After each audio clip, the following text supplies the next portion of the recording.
vessels of Sukuna. One cannot live while the other dies. So in short, if Megumi lives, Yuji lives. If Megumi dies, then Yuji dies. But you might be saying esper. He literally doesn't have Sukuna in him anymore. Well, I've got 2 panels for you. There's this line that's probably been long forgotten from Gojo, but he said that Yuji would gain some of Sukuna's powers. And there are still 5 fingers around and 1 available vessel.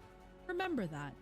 Anyway, I cannot. Can you hear me? Sorry, I think I messed up my routing. Plan as one of the stronger opponents in the world, where he is creating essentially a battle dome. Sukuna at one point or another will want to fight him.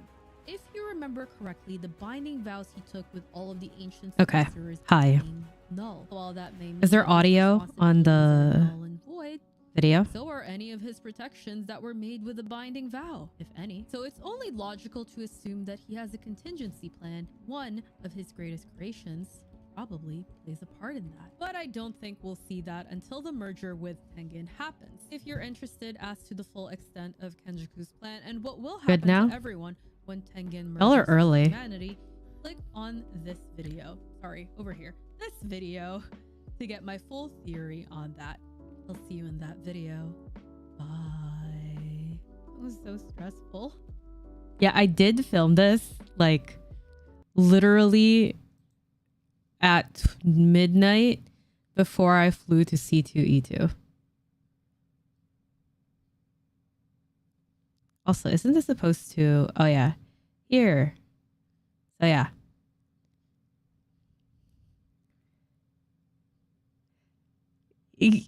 I really thought you were going to say Yuji would eat Megumi out of Sukuna. No! That's not what I was going to say. But... definitely not what I was going to say. But creative imagination. Meow. I don't know why I meowed when I read that.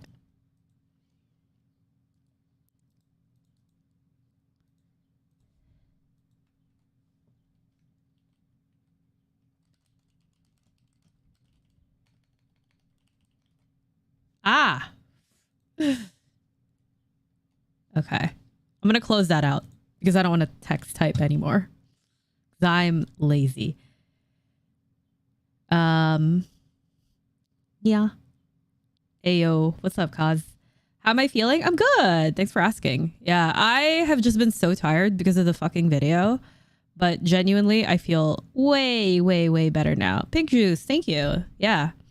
Okay. For real though, like okay, I just want to talk about the video a little bit because, oh my God, it's been a while since I've edited my own video. And so let me just pop this up here. So we are here. This first 2 minutes of this video took me about over 3 hours to do. It was tough. So this that Yuji is just an unfortunate bystander was shattered for us when it was revealed that Kenjaku had been controlling everything all along. Also, that he even got Yuji. I had to re-render this last night. Oh my God, at 1 a.m. I realized that my Mac fucked up and some of the plugins I was using just didn't work and I had to re-render everything. And that's why I messed up the time because I was so tired. By the time I re-rendered everything, I was not happy, but I am happy that the video is out. I'm very happy about that. Hey Esper, loved your video. Hope you're well. So do you believe Yuji will get Sukuna power or the death painting moves? Hey Clauso, what's up? So what I believe is that Yuji, well, actually, did you read the chapter this week? I don't want to spoil it for you if you didn't read it, but I believe that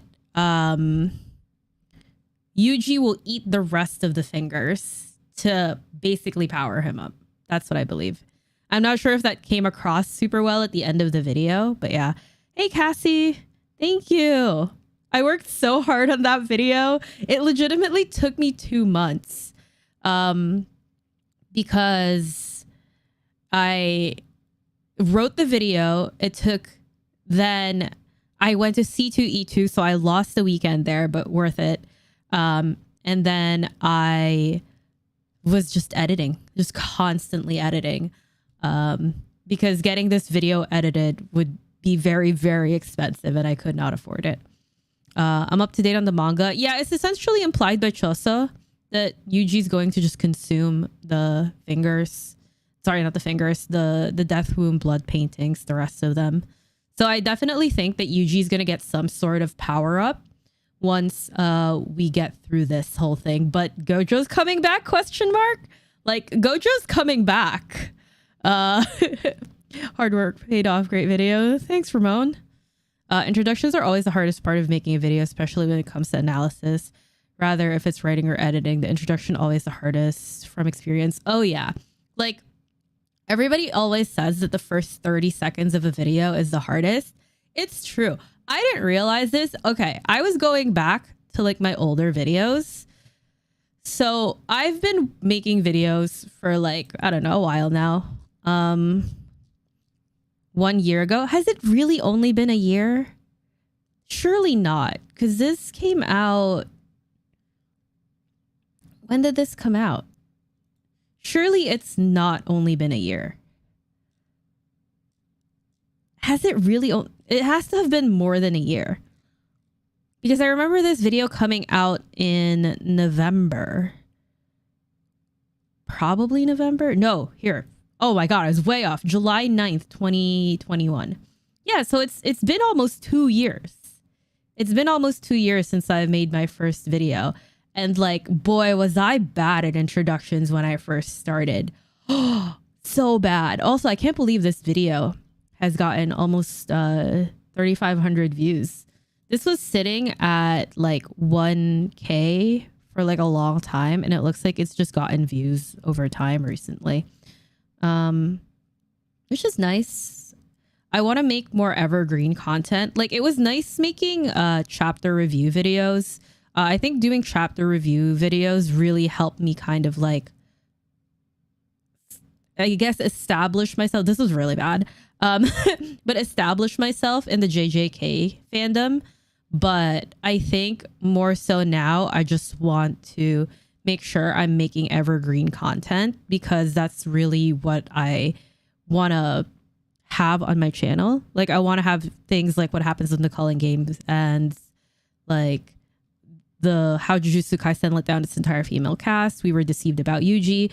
Like, why you haven't heard of Hell's Paradise, why consequences matter. Like, things that you could watch whenever. So that's what I'm going to be tending towards. Somebody did ask me on like, it's very sweet. Somebody did ask me on my one of my shorts to please come back to doing weekly chapter reviews, which I don't think I'll do. It's too much effort and the content dies very quickly. I guess Gege wasn't lying with the 1 year after all. Yeah, I don't want it to be. Also, hey, Topsy. Yeah, I don't want it to be that Gege really is ending this in a year, but I guess it is. I guess it is ending in a year. I mean, I think it'll go into 2024, but yeah.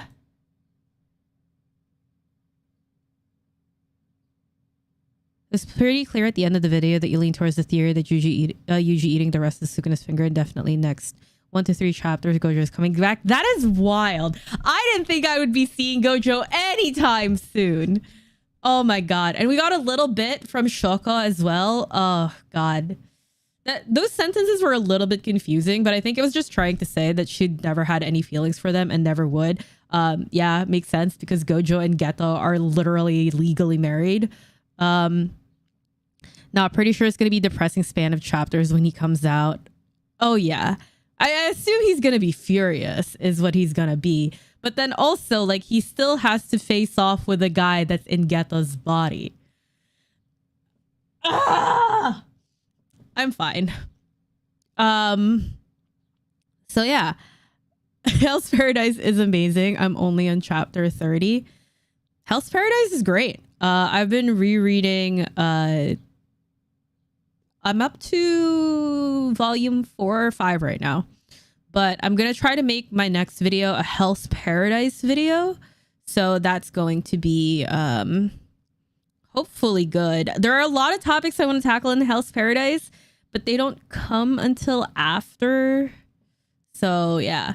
Also, I've been meaning to ask this. If you can make me read like one manga, what manga would you be like, Esper, you need to read this? Like, you absolutely 100%, 1000% need to read this. Because I want to make sure that when JJK ends, my channel doesn't just die with it. Like, I have a ton of JJK video ideas, but I don't want the manga to end. And I'm like, well, I don't fucking know what I'm going to do with my channel now. So I'm making sure that I'm keeping up and diversifying my content now. Pivot to CSM. Lucas, I will make a CSM video. I do have to reread it though. I have a CSM theory, but I think it's been mostly proven. I'm not good enough with a CSM like lore to know if it's right. I'll reread CSM and we'll talk about it, because I actually have a Chainsaw Man theory, and it just came to me while I was reading part 2. I love the 5-panel Shaka has shown up in so much. We need more of Shaka.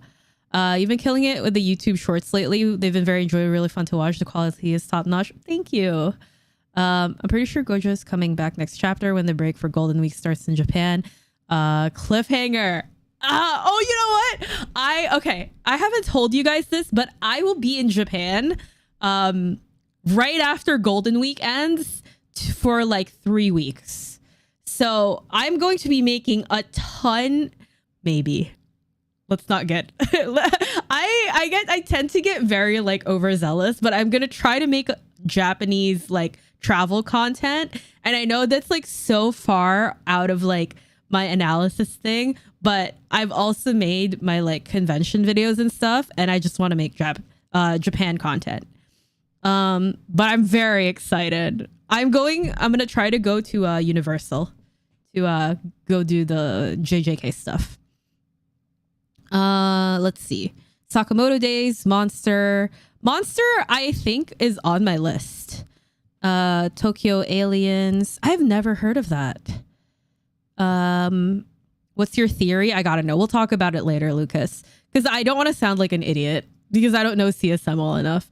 Naoki Urasawa is my favorite author of all time. Any of his works is good. Let me Google. Let's see. Naoki Urasawa. Let's see. 20th Century Boys. Oh, I've heard of 20th Century Boys. Monster. What else? Billy Bat. Yeah, I've heard of these. Yeah, I love horror content too. I know Monster. Is Monster horror? Kaiju number 9? 8? Jujutsu Kaisen became the Suicide Squad. What does that mean? Sakamoto is a great shout. Might seem like an investment, I think. I have volume 1, I think, of Sakamoto Days. Don is something that I probably will get into, but are not necessarily horror thriller. Okay.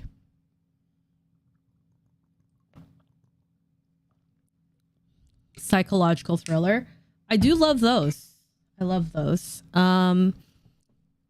With like not many people making vids on it. All right, Lucas, I see you. Yeah, I think I might pick up Dawn to Dawn because Dawn to Dawn seems like it's up my alley. Yeah, I have Kaiju number 8, volume 1. So I have a bunch of like manga that I haven't read yet, but I want to stay kind of in like the dark fantasy, dark horror, sci-fi kind of vibe. Although I do really want to read Witch Hat Atelier, or is it, okay, Jesus Christ. Is it Atelier or is it Atelier? I don't pretend to know French at all whatsoever. So if I say Wish Hat Atelier, do I sound like a fucking idiot? 20th Century Boys is kind of sci-fi. It's kind of dystopian sci-fi. That's my shit. Have you read Omniscience Reader's Viewpoint? It's okay. You're not Mark, you're not selling it. But I appreciate the honesty. Yeah, I'm really bad at actually like finishing manga. I've started a bunch of Junji Ito manga and I just like stopped halfway through. I'm so bad. I'm so bad at it. Because I've got two modes, right? I've got like super hyper fixated. I read everything. Like I read Hell's Paradise in 2 sitting. I don't know if it's up your alley, so you'd have to read it yourself. Let me look it up. Excuse me. Search Google. What is this? Oh, it's a webtoon. Love webtoons. I actually there's a webtoon, not a webtoon, but it's like a manhwa that I want to make a video about. Yeah, no, I love webtoons. I love manhwa. I read so much of it. So I'm down. I'm so down. Actually, weirdly enough, okay, I know this is weird and doesn't make sense, but just bear with me. I can't read manga on like the app. If you guys watched my how Jujutsu Kaisen let its female cast down video, Lucas, I mentioned you in this video somewhere. I don't know if I ever said this to you. I definitely didn't, but I mentioned you in this video. Where is it? This fucking video is so long. Let's see. Do I not even timestamp it? Like, it's somewhere earlier on. But yeah, I mentioned you in this video and I was like, you basically oh, here. Values on what made a manga great. After all, Denji's huge goal was to touch a boob. Okay, maybe not here. Never mind. Never mind. Not that part. No, I just said that you made me read Chainsaw Man, which I'm glad you made me read it. But I remember I was reading Chainsaw Man in the train on the Viz app. Sorry, Lucas.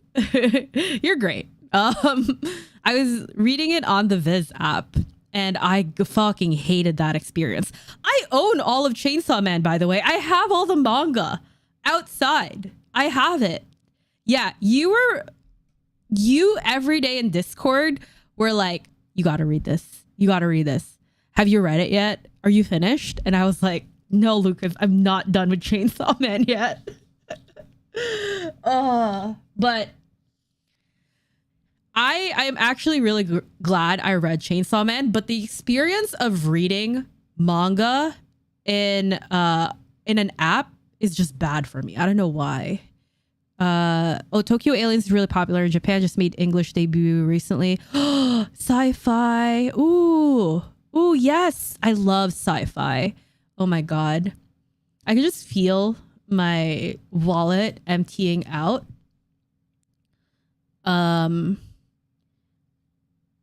Just because I know that this is like my shit. I love sci-fi. I love dark horror, fantasy, all that stuff. Supernatural elements like goes with yokai and Gintama type humor. Is Dandadan funny? It's like a guy who read a webtoon and everything happens IRL. Wait, I've heard of that, Lucas. I've heard of that. One of you probably made a video about it. Senseis gave off Satasugu vibes. By the way, what's this? Senseis.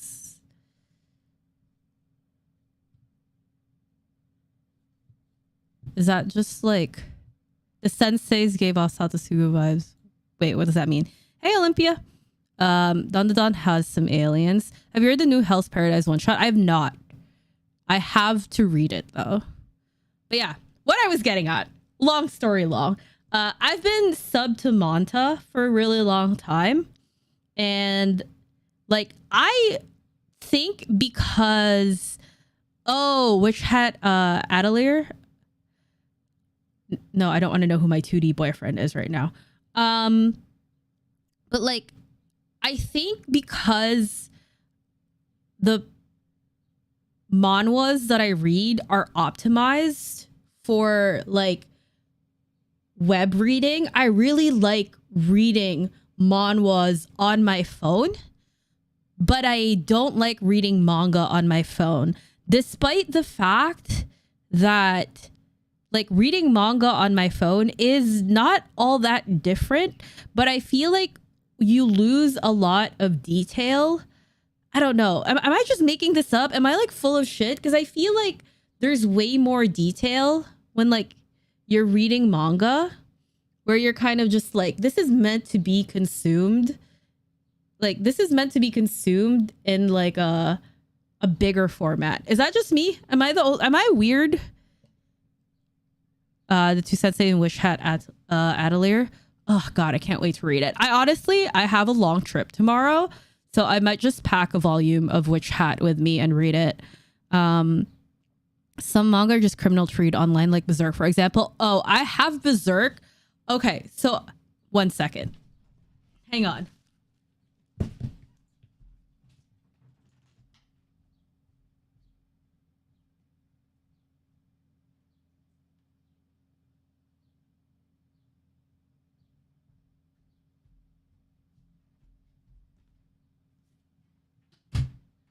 Like, why is Berserk so huge?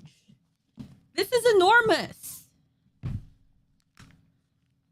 That's why I read manga on iPad. Yeah, okay. So Hunter x Hunter, impossible. I wouldn't even attempt to read Hunter x Hunter on like my itty bitty like little fucking phone shit. I just wouldn't. But I read Hunter. This is weird. I like reading Hunter x Hunter better on my iPad than I do on the volumes. And I have almost all the volumes of Hunter x Hunter. But Togashi writing fucking dialogue and exposition in like size 5 font. And it's like, I've got 2010 like near vision. And I still don't want to read that, Togashi. It's so small. The text is so goddamn small. It's so annoying. So I read on my iPad and I'll just zoom in. Like it looks like my grandma's phone where you're just like all the text is like blown up to like where you can read it from across the room. Because reading real books makes me sleepy. That's so interesting. I do primarily read on my phone, but I'll put this online on my laptop if I want it bigger. Yeah. Dark Horse loves massive volumes, but it's great for quality, not convenience. Yeah, like I'm not gonna bring this with me tomorrow. I'm hanging out with people and I'm like, oh yeah, guys, just casually reading Berserk. And I just have a tome with me. I just have a tome. So that's not gonna happen. Hey Jens, what's up? Yeah, I haven't even read this because it's genuinely just a chore to read. Not because I didn't like what I've read of Berserk so far. It's because the fucking book is so heavy. She's about to start casting spells with that. I am. Yeah, I think that was a naked person. I'm just gonna put that down. Yeah, it's not safe to open Berserk on stream. It's just not. Yeah. Oh man. But I completely lost my point. Berserk ain't a light read though. Yeah, both physically and like emotionally and mentally. Like this is huge. I like that it has like a parental advisory sticker. It's like, that's cute and nice. I'm a whole ass adult. There's a lot of naked people in Berserk. It's a commitment. Yeah, I do intend to read Berserk and I want to make a video on it. But I want to make a video on a lot of things. So That's where we're at. I actually, okay, this is so out of my genre, but I really want to make a Blue Period video. I have been like on and off reading Blue Period for a really long time, and it's like something that I relate to a lot. I really, oh God, there's so much to say about Blue Period. As somebody who went from like a creative, who like was in school for like something practical, went from a creative and then went back to something practical, and then now doing more creative stuff. Oh God, Blue Period resonates with me on like this really personal level where I'm like, I would very much appreciate it if you'd stop attacking me for like 5 seconds. But I still need to finish Blue Period. On the classic edition volumes, one of the parental stickers is right on a naked character's private area. It's hilarious. I want to see that, but I'm not going to look it up right now because I'm streaming. So yeah, I have so many videos I want to make, but okay. The top of the list right now is Ava. Don't say anything because I still need to rewatch it. I want to make an Ava video. I want to make a Perfect Blue video. And I want to make... There's a fucking Hell's Paradise video that I want to make, but I'm not going to say like what I would want to do because it's like, I want it to be a surprise. But yeah, I want to make I'm probably going to make at least another 4 or 5 Hell's Paradise video. Honestly, my channel is going to be focusing on the Dark Trio a lot more. Oh my God, did you guys see that TikTok blew up when I started talking about the Dark Trio and everybody's like, JJK, CSM and Hell's Paradise aren't the Dark Trio. Oh God, TikTok discourse sometimes is just so insufferable. Have you read Nana? It's a favorite of mine. No, I haven't. I should read Nana. Is Nana out of print? Am I gonna have to like read it online? I feel like Nana's a shoujo, right? I feel like shoujo gets like a poor treatment in terms of like publishing and stuff like that. I still have to read Fruits Basket too. It's here. Like my roommate has the full set.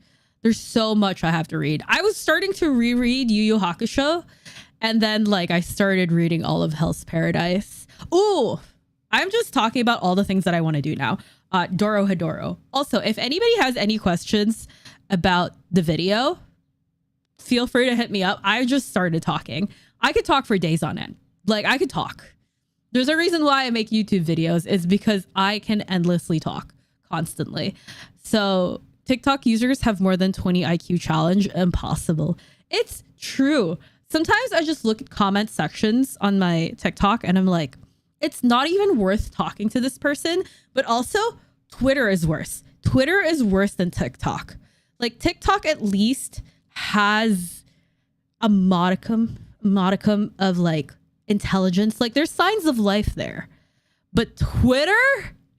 Nah. Yeah, it's mostly online. Got it through a friend from work. Reading manga is better for my eyesight than my phone PC. You think Blue Period is that much better in manga than anime? Okay, so I only watched like a few episodes of the anime. I think I watched like, I want to say max 3 episodes of Blue Period. And I've read up to volume 5, I think. Hang on.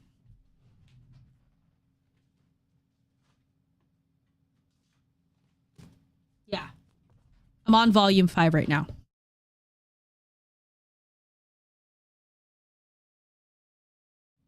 Nah, we could talk about Nana. Yeah. What's your elevator pitch for Nana? Oh my God. I still need to make a okay, sorry. I'm just talking about all the videos that I've got to make.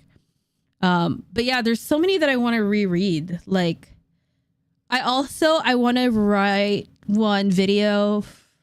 I don't know why I said it like that. I want to write a video about well, first I want to read Queen's Quality, which is like QQ Sweeper, I think was the prequel to it, and then Queen's Quality. My friend Colleen, they've recommended it to me multiple times, and I've been very bad about reading it. But yeah. I don't see. Here's the thing. Like, I'll always be biased. I'll always be biased from manga, like on manga side versus anime. Even with like something like Chainsaw Man, or JJK that clearly has love and care put into the animation. There's just something about just seeing the art for it that like captures me on manga that doesn't do it for anime. To be fair, the anime I think for me is more of a holistic experience, where I think anime for me is like, I love hearing the voice acting. I love seeing the motion. I love just everything about it. I do really like watching anime, but I think that as like a way of consumption, I like reading manga a lot more.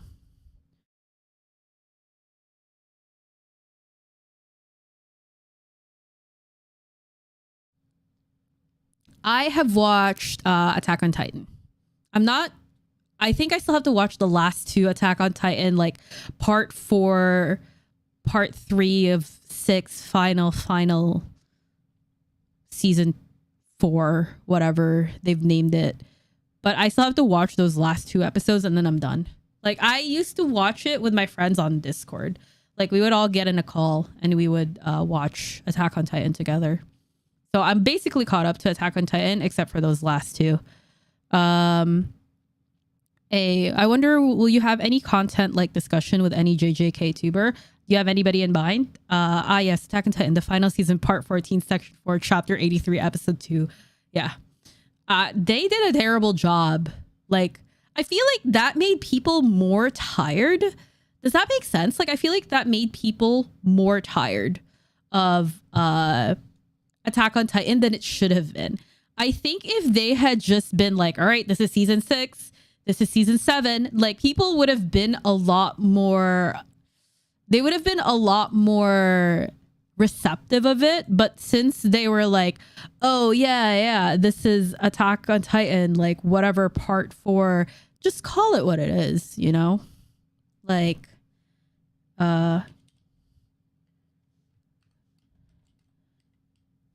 let's see.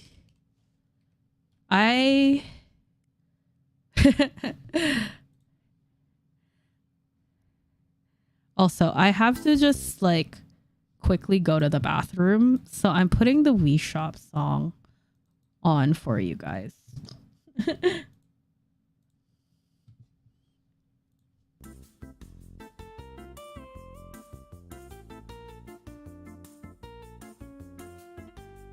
I will be right back.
I'm back.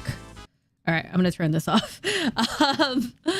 Yeah, so I also, for anybody who's read the chapter this week, I want to make a video on this chapter, but also I promised myself that I would space out my JJK videos. Oh God, I might wait a few more chapters before I make a JJK video, but I've been thinking about this a lot, and I think I want to do... So I want to... who here followed me from like TikTok? Is there anybody here from like ye old TikTok days? I say that as if it's been like a really long fucking time. Or are you all like OG YouTube people? If you're ever going to read Monster, then I recommend the deluxe edition since author has redrawn. Oh, they redrew it? That's a wild thing to do. Is that common? I feel like I've never heard of anybody like redrawing their manga. No Operator Broken Ronin does have great theories, stories, breakdowns like yours, so I think that'll be great. Broken Ronin, I had like a discussion with on Twitter. He was the one who quote retweeted my take on the UG's binding vow being like a cheap thing. And I was like, hey, if you want to talk about this on stream, I would love to do that. I'm not really into Twitter beef. But he never responded. So I was like, guess not. Yeah. I thought it would be cool to make content out of it because we clearly have two differing opinions. But I don't particularly think that there's any interest in that from other people. Nana, it's a realistic depiction of an adult relationship. No matter our differences, was initially interested because it spoke to me as a past musician, but it unexpectedly won me over with romance. Sold, gents. I know you from TikTok 2 years ago or so, but now it's blocked in my country, so I'm here. Oh no. Well, everything I make gets reposted to YouTube, so you're not missing out on any TikTok content, Pink. So yeah, I was thinking of reviving my Attack Your Faves series. Yeah, of course. So I don't know. Oh my God. So this is going to be new for all of you, I guess. I used to do the series called Attack Your Faves, where I would highlight all of the worst characteristics of all of the characters that people know and love. And it's like, people think I'm a hater now. It's like, bro, I started with a series that was called Attack Your Faves. It's like, you really didn't know who I was. Also watching anime, but reading manga has their perception of how fast, slow each moment's last. Yeah, that is the great thing about manga, is you could go as fast or as slow as you want. Like, there are moments where you can just like sit on it. I'm the biggest hater. Lucas, I beg to differ. Oh yeah. Attack Your Faves. Let's see. Oh my God. This is the video that oh my God, the Kenma one like blew up on TikTok. This has 175k views. I guess it's blew up like the best one out of all of these. But not much by TikTok standards. People were so mad about the Megumi one though. Hang on. Sugawara. Let's watch the Kenma one. Welcome to the series. Also, this was when I lived back in my old place. Like, you could see the setup is vastly different. I'm wearing my Tsukushima's shirt. Also, all of my Haikyuu volumes are here. Where I attack your faves. Love me, hate me, fine, but you know I'm right. Ken McKinney's Look Away Now. No, putting your phone down and looking away doesn't count because that's already your default media consumption mode. Kenma is a fantastic character, intelligent and hard enough to please to make you want to pay attention to him. While Kenma holds people at arm's length, he always cherishes them deeply, but this creates a disconnect in the way that he is perceived from the way that he is. Without Kuro to translate for Kenma, he would be quite alone and not know what to do about it. But this doesn't even begin to cover Kenma's greatest flaw. It's that his greatest motivator is interest, but not in himself, externally. Because of this, to move him to any action is a Herculean effort. His only saving grace that he is so wildly intelligent and has a desire for completion and competition. His standards are so high because he lives in his own head in a reality of daily perseverance against challenges, but finding those challenges in the real world is much more unrealistic. So Kenma's true state is at worst disappointment, or on a good day, apathy. People were His so true bad goal about is that line. finding life interesting, because monsters like Hinata Shoyo don't come around every day promising him a challenge. It's barely a once-in-a-lifetime occurrence. But even with Kenma's interest in Hinata, he says that being Hinata's teammate would be exhausting. But imagine how exhausting it would be to stay interesting for Kazumi Kenma. Welcome to the series. Bro, people were so mad about that. But I guess that's what I set myself up for with a series called Attack Your Faves. Anyway, I was thinking of bringing the series back and doing the normal TikTok as like what, 15, sorry, like a minute long as my intro for a video. And then from there going and like doing character analysis in like a more in-depth way that I never got to do on TikTok.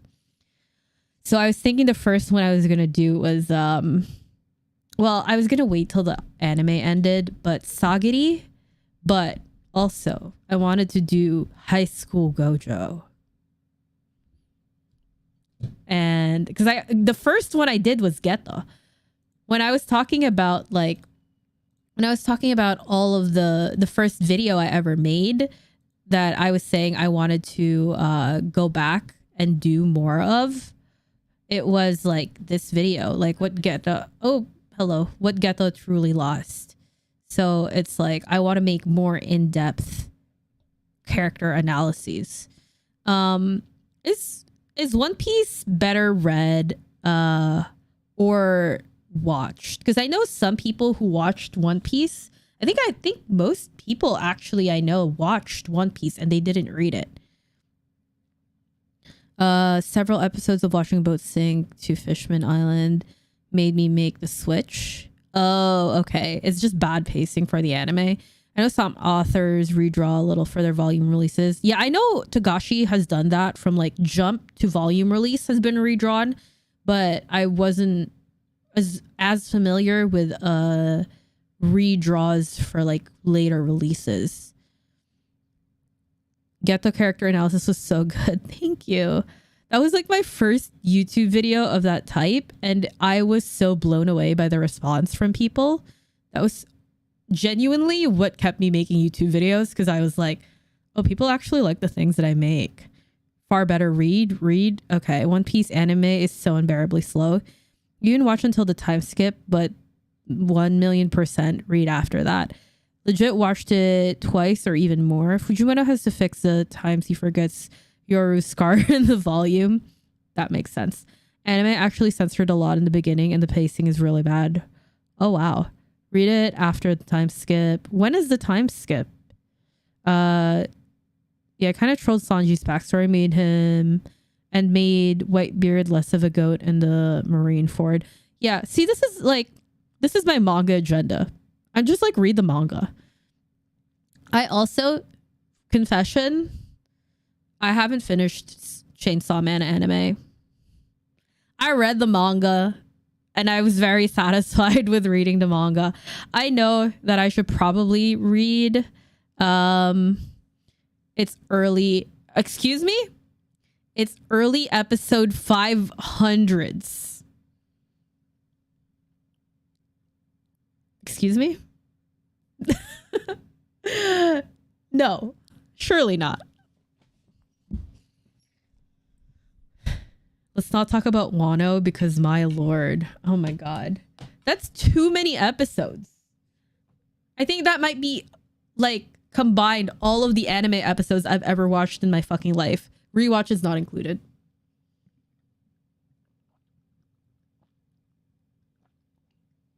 No, actually, because Hunter x Hunter is like in the 150s, right? Or almost 200s. It's better to read. Oh my god. Pandemic times, Pink? Because otherwise, like, I don't know how you did that. Manga, it's late 500s in the time skip. Yeah, I've been debating whether I want to read One Piece or not. I'm still on the fence. I don't know if I'm going to read One Piece or not. Also, by the way, is everybody here in the Discord? I've been debating whether or not to make the Discord like public, but I've been kind of dropping it to people like who show up to live streams and stuff like that. But yeah, if anybody is not in the Discord, here is the link. Thanks, Lucas. I am not. You have to keep a very open mind for the introduction, but if you make it to Barati, Arlong Park, and are enjoying, you will love the whole story. I joined it today. Nice. Haven't been in years though. That's okay. You don't have to join the Discord. I'm just trying to figure out what I'm doing with the Discord. I do have an idea. So, little tease. I'm probably gonna do something with the Discord where I do call-ins. I don't know if you're familiar with that at all, but there is like a bot that you can use. And you see it in the voice channel. There's call-ins. And I've been thinking of like doing call-ins in like a fun way of like live stream stuff. So we'll see. I'm working through it. I'm working through it with another friend who's going to start streaming. So that's why I've been kind of like floating the idea of using the Discord a little bit more.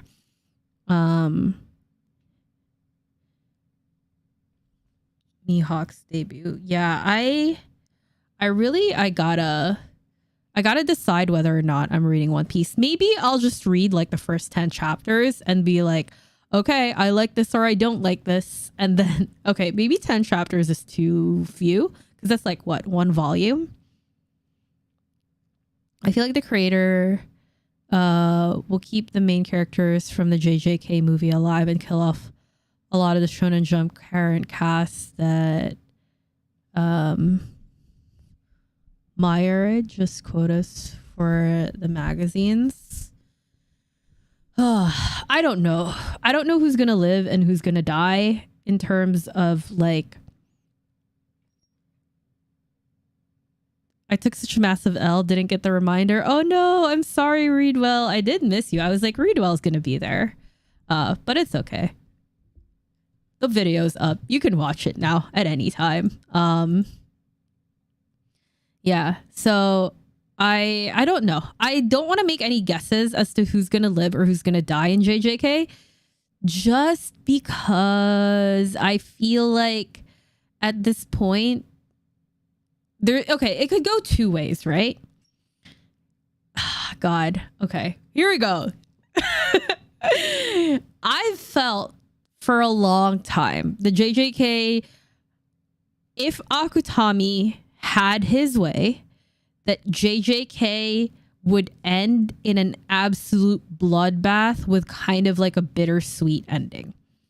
And by that, I mean the last fight, the last big fight, will have lots of people die, lots of people get injured, but the good guys will barely come out on top.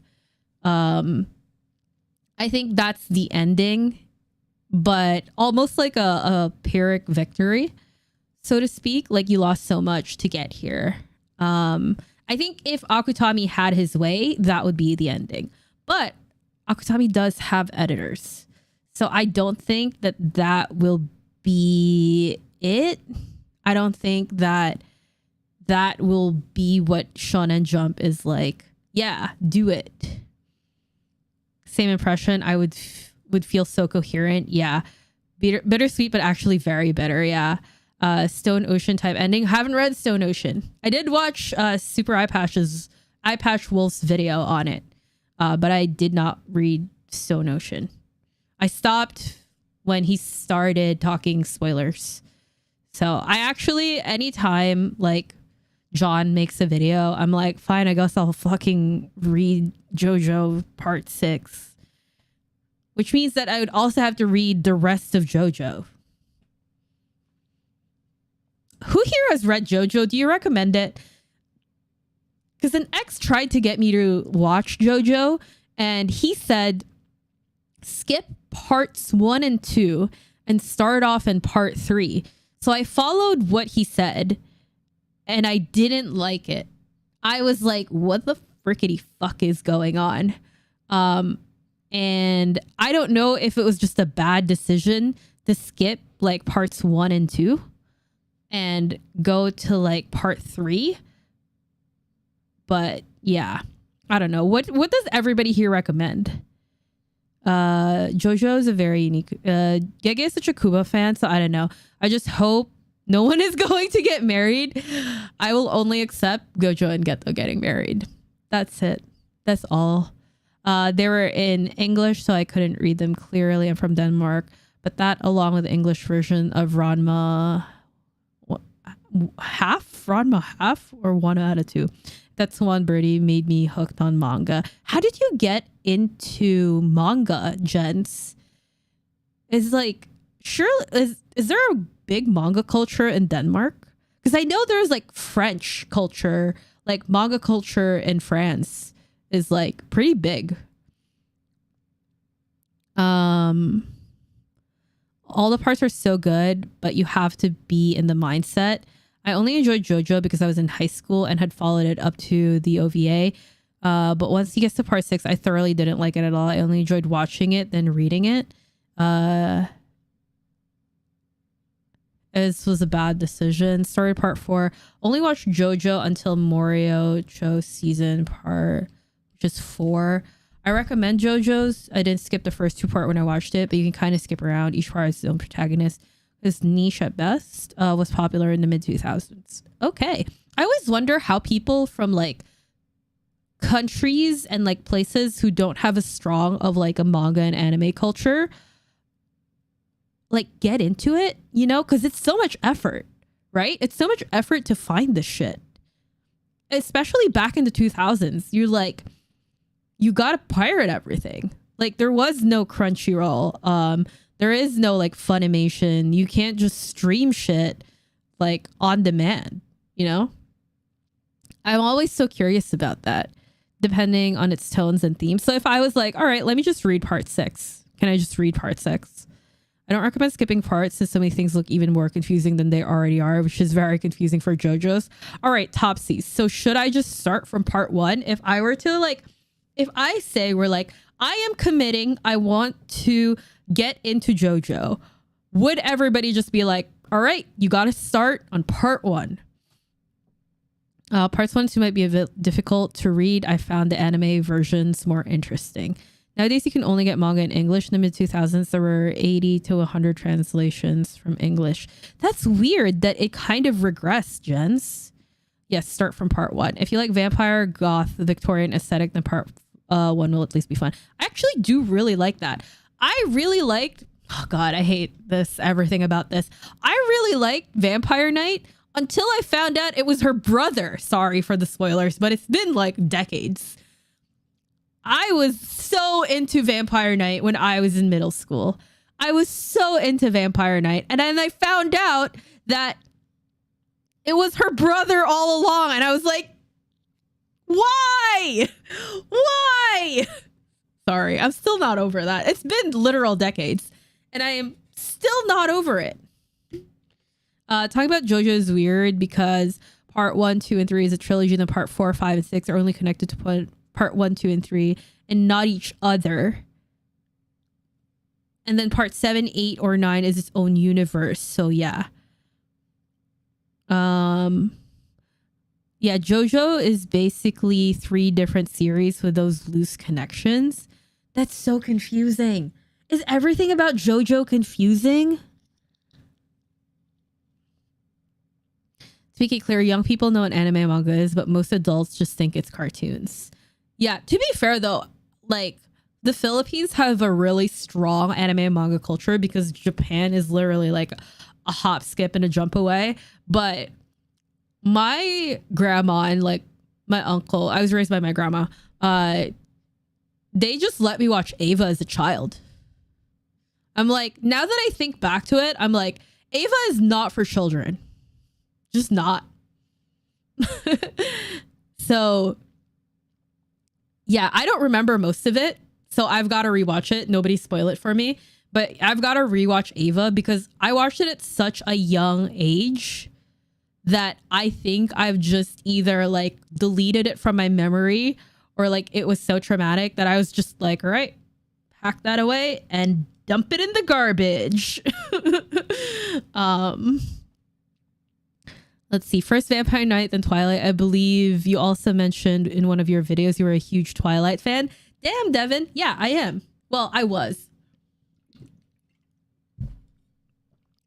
That was the How JJK Let Its Entire Female Cast Down video. I mentioned that I read all of Twilight.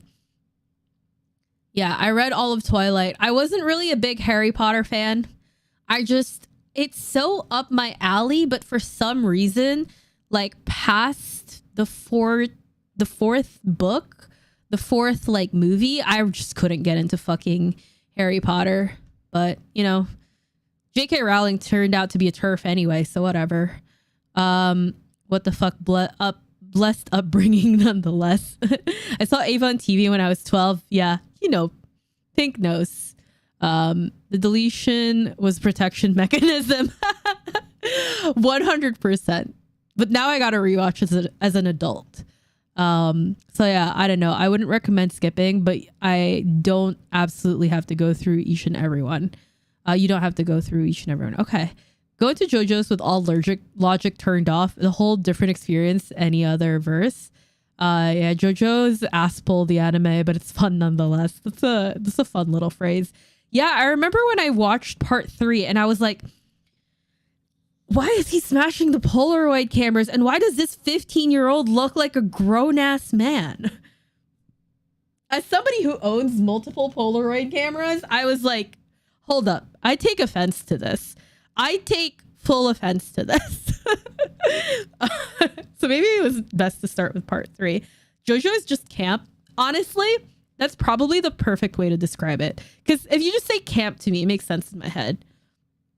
My first experience of anime was from a neighbor working with my dad at a private school. Tetsuwan Birdie, Ranma, one half, Ava, and Dragon Ball English subs. I couldn't understand anything. A blast, though. Yeah. Oh, this is a fun question, which I'm always curious about. You've already answered it, Jens. But like, what was everyone's first anime? Because if I've really got to think, I think my first anime was Hunter x Hunter. Like, I think Hunter x Hunter started airing around the time when I had enough consciousness to be like, I love this thing. But also I watched, I talked about this before. I watched Doremi. Was also one of my earliest memories. DBZ I did watch, but I was way more into Naruto for some reason. Fullmetal Alchemist 2003 on Adult Swim, along with Samurai Champloo, Fooly Cooly. Or Fooly Cooly FLCL for short. First was Sailor Moon. Ooh, Sailor Moon. I actually started rewatching Sailor Moon. And then also I had a huge obsession with Card Captor Sakura. That was one of like my obsessions. Yeah, come to think of it, I feel like most people only say skip part 1. Part 3 is the most popular, but JoJo fans like Joseph Joestar. I think Black Lagoon or FMA. Is Black Lagoon that old? I actually don't know anything about Black Lagoon. That it was your first. Oh, it's only 2006. So are you young? My first anime was Dragon Ball. Yeah. Skipping part 1 of JoJo's is a crime though. All right. I will attempt to watch part 1 of JoJo. I will attempt. I will throw all logic out the window. I heard that JoJo has like some weird pacing where it's kind of just like meh. And like the pacing is like too dragged out or whatever. Naruto Chunin exam. Naruto Chunin exam was like a pivotal point in my life. It was like, you know how they talk about formative like memories and like experiences? Watching the Naruto Chunin exam was a formative experience in my life. Part 1 is only like 9 episodes. Oh shit, I could definitely watch that. I say as somebody who is very bad at watching anime. I went into part 1 with the mindset of the series is so cringe and the fans are annoying. Let's see how trash it is. And now it's one of my favorite series of all time. That's how Araki gets you. That's how he gets you. Yeah, 9 episodes of pure badassery. So which one is the one that people complain about gets like long? Oh God, what if I end up making a JoJo video? No. Oh, also, I'm 27, but I didn't to anime till mid-late high school. Gotcha. I mean, honestly, I feel like when most people get into it, I feel like high school has more structure than most like earlier education. Like in my high school, I don't know if this is true for other people, but we had a really well-organized anime club. So I think a lot of people might have discovered it from that. My first anime was Naruto merely because of the schedule of the most watched TV channel. In my house, I didn't have any device on my own to watch what I wanted. I think the music really hooked me. Okay, the music for Naruto was fucking fire. I would play some, but I don't want to get DMCA'd. Part 3 is drawn out a bit in the anime. More than a bit, actually. Ooh, how many episodes is it? It's kind of long when you look at the anime episodes, but watching it, it makes sense. Not gonna lie, I dropped part 1 when I tried to watch it for the first time, but then I drank vodka while watching it, and now it's one of my favorite. Damn, Pink, I'm allergic to vodka. I can't drink vodka. Naruto season 1 is definitely inspirational, and I feel like it would hit a lot of people, especially since they were the same age as the series came out globally, along with Bleach as they got older. Yeah, I think that is a good observation, Devin. It's a really like grow up with these people type of series. I've been lurking, but I just wanted to say your videos are great. Oh, thank you. That's so sweet. Yeah, lurk away. No worries. I appreciate all my lurkers. As somebody who has streamed for a while, lurkers are the backbone of your viewership too. It's not so much which to skip or what parts. People might not expect the journey of random epic men who are 17. Yeah, Orochimaru theme creeped me out back then. Pink, high five for that nugget of gold. I look forward to hearing about your vodka anime adventures. Oh yeah, of course, Naruto fights hooked me too. Also in a very average male pre-adolescent fashion because, huh, cool, they got hands, bro. Yeah, I mean, like, me too. Me too. Okay, here's a fun fact about me. I don't remember which jutsu this is, but I remember how to do the hand signs and I never forgot. So I believe it's like, I think this might be the shadow clone jutsu, but I've never forgotten and I don't know why. Like, I legitimately find this a little bit embarrassing about myself, but also like mildly hilarious because it's been literally like Fireball, maybe. Yeah, it's been legitimately like 15 years, but I can still do it with like fluidity. As I say that, as I fuck it up. It's like, why am I such a dork? Oh, man. I remember a bunch of the hand signs, so I used to pretend to be a ninja on the playground. You and me both. Congrats. You two got hand signs brain damage. All of us. More of a beer anime enjoyer myself. Personally, I found something enjoyed in each JoJo part. I've watched Red. Damn, you actually weave them smoothly. I practiced. I remember going like, all right, how do I go from here to here? And I would do them slowly. I would sit there like looking at the hand signs and like pausing the video and being like, okay, how do I move through them quickly? And it was just like, I think it was this. And then yeah. So I like committed to memory, like how to like move through them quickly. I used to literally like just sit there and I'd be like, okay, I could do this. And then like I would do it like slowly. And then I would like speed up a little bit. And I would be like, okay. Oh my God. Yeah. And I did it so much that apparently even like 15 years later, still remember how to do it. Sasuke was your favorite character growing up? Yeah, he was. That's very embarrassing. The Sasuke was my favorite character growing up. Ugh, I'll never be rid of that memory. Used to rewatch hand sign tutorials. Oh my god. I probably have watched those, but have scrubbed it from my memory. Such nostalgia. Yeah, this is part of joy, discovering the layers of a seemingly crazy series. Sound design and hand signs are two extremely iconic elements of Naruto, I'd argue. Oh yeah, 100%. I think the way that Bleach has zanpakutos, Naruto has hand signs, One Piece has a lot of episodes. Sorry, I haven't watched One Piece. I have no idea what One Piece has. But yeah, they have a very, very like almost branding. It sounds weird to say branding, but that's what it is. Remember Cartoon Network on television had tutorials when they were sharing in Naruto how to do step by step. The only thing similar for One Piece is Luffy's gear posing. I don't even know what that means. Oh man. Yeah, it's like I also remember like going up to my friends and being so proud that I could do hand signs. I was like, look at me go. My friends didn't care. And my friends were also weebs. My friends were like bigger weebs than I was, but I was just a different kind of weeb. Like one of my friends, I think I have a distinct memory of this. I know that when I was 13, my friend introduced me to fanfiction.net. And I was like, why would I want to read other people's idea of what will happen in the story that they made up themselves? God, I've never eaten words so hard in my goddamn life. Oh man.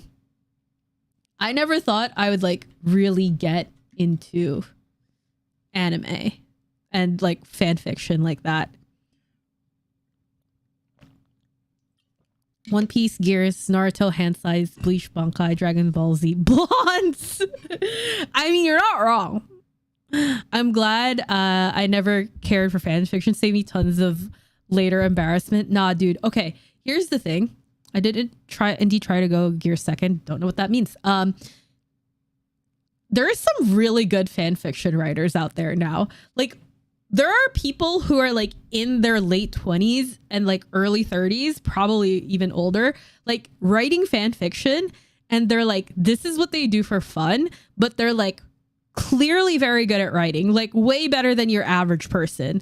Like, especially for older fandoms, I bet there's some fucking gold Naruto fan fiction lying out there in like AO3 or fanfiction.net, written by somebody who's just like very good at writing and like loves Naruto. That's the beauty of fan fiction. I think it's like there's some people out there who are just like great writers, or they may even be like professional writers, or just like, but yeah, I just really love this one thing, and I'm like, I just want to write fan fiction about it. And you get people who write like quality work. There was this one fan fiction that I was reading. Here's a really weird thing about me. I actually can't read fan fiction about things that I've read or watched. Well, I'm very selective about it. So I read a lot of My Hero Academia fan fiction because I've only watched 6 episodes of it. And I was reading this fan fiction that was like incredibly like well built, and the world building was absolutely fucking insane. And yeah, I could not believe that I was reading a fan fiction because it was set in an alternate universe. So it wasn't like the My Hero universe, but the world building was so insanely good. I was like, I felt like I was reading a book. And I felt like I was robbing this person because this was just free. This is just free for anybody on the internet to read. It was like, it must have been in like over 150,000 words. So it was the length of a book. I still haven't finished it, by the way. It's long. It's so long. I only enjoy creative writing, but it's so much more captivating to write a new story than the spin-off for an already established universe. I think fan fiction is nice if you want to just write for funsies.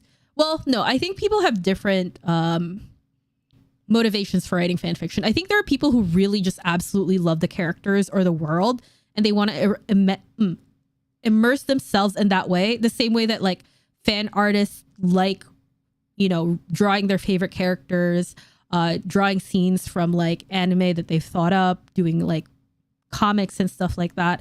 I think it's the same thing. Or it's also very nice to just have a pre-built world and you just like do your little scenarios and stuff.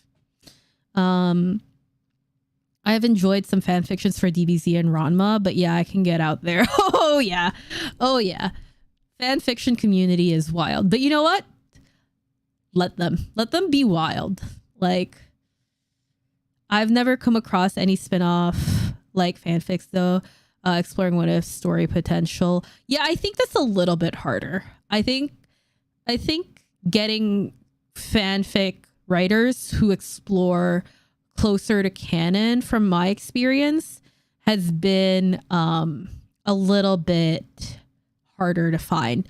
Although I have found Skate fan fiction that like continued the story afterwards, because Skate badly needs a season 2. Has Skate season 2 been announced yet? I feel like I've heard something about it, but I haven't particularly seen anything definitive. This fanfiction sounds better than this series later on. That's crazy. Yeah, it was like oh god, I don't even know how to describe it, but the world building in this fanfiction is absolutely insane. Like, they devised like their own world. It felt very like, oh god, what's that show that was like based on a story by Neil Gaiman, and like the Ninth Doctor was like in the TV adaptation. No, sorry, the 10th Doctor. I'm so bad. In my language, people write fan fiction at the level of real classical literature. Like, it's very good quality. Yeah, Pink. Like, there are some people who write incredible fan fiction, but it's so hard to find. It's so genuinely hard to find. You really have to be willing to sift through shit to find good fanfic, which I am not most of the time. I have to really be in a mood to read fanfic to go sift through it. Most of them are romances. Yeah, there's nothing wrong with romances. There's like, I feel like there's a good way to do romance in oh my god, okay, here, wait, hang on, I've had this brain rot for a while, and please listen to me, hear me out. Hang on, hear me out. So you can tell the climate of a fandom based on what fan fiction they write. I have noticed this because I refuse to read JJK fanfiction. All the motherfuckers on AO3 writing JJK fanfiction are all super fucked up. They're all super fucked up. Everybody who writes JJK fanfiction, nobody is writing happy JJK fanfiction unless it's just like a tiny little one shot.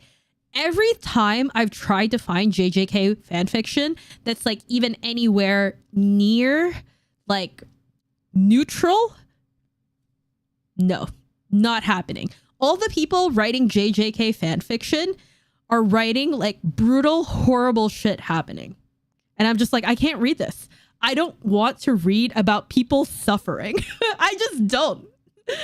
I don't know why people want to read that, but I'm like, bro, give me like a slice of life AU where Nanami goes to the bakery every day and he's fine. That's what I want. Oh man. It just comes down to personal preference, whether you like to write more of intrigue or original story or ease of fan fiction. Yeah. And I think also there's a sense of community with fan fiction. There's definitely like people who write fan fiction for each other. You know, they build communities through their fan fiction, and I think that's great. I love that part of like fan fiction and just nerd anime weeb culture in general. It's the way that people like make communities out of like the things that they do, like the fan art community, the fan fiction community, even like the TikTok community, the cosplay community. Also, I've somehow found myself adopted by cosplayers. I've never cosplayed. Actually, it's not true. I used to cosplay when I was younger, but I haven't cosplayed in recent years. But somehow all of my friends in the fandom are cosplayers. I don't know how that happened.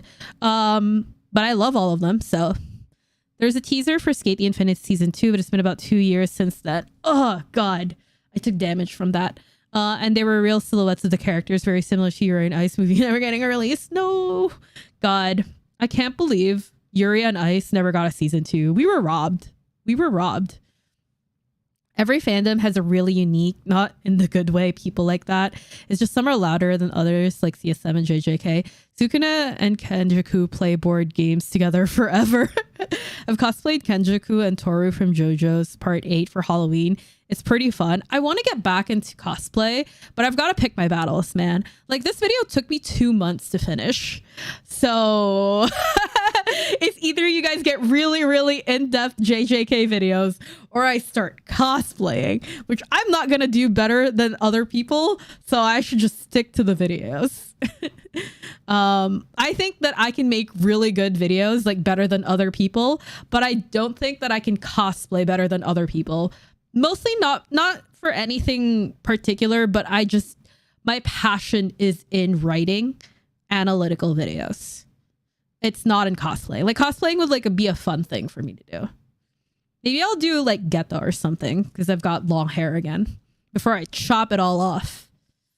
And then there's famous fanfic in the sports manga like Haikyuu about no, I know that fanfic because back when I used to make Haikyuu content, people wanted me to read that fanfic and I'm like, no, I don't want to read sad fanfiction. I am here for fluff. I am here to see my precious characters fucking happy. I don't want to see them suffer. Like, I can't write. This is going to be really weird to know about me, but like, I've tried writing fiction and I'm very, very bad at it because I can't write characters suffering. Like, I can't write bad things happening to characters I like. And I'm like, but what happens if they just like make it through, you know? I'm bad at making characters suffer. And that's why I can't ever like actually do, I can't ever do fiction writing because I can't take it. All good writers are at least slightly psychopath, which is why Gege is so good. This is true. Hey, I hope you're doing well. Like the new video. Hey, Shar, I am doing well. Yeah. I am very, very happy that the video is done. Chainsaw Man author be like, yeah. Chainsaw Man author be like, hold my fucking beer.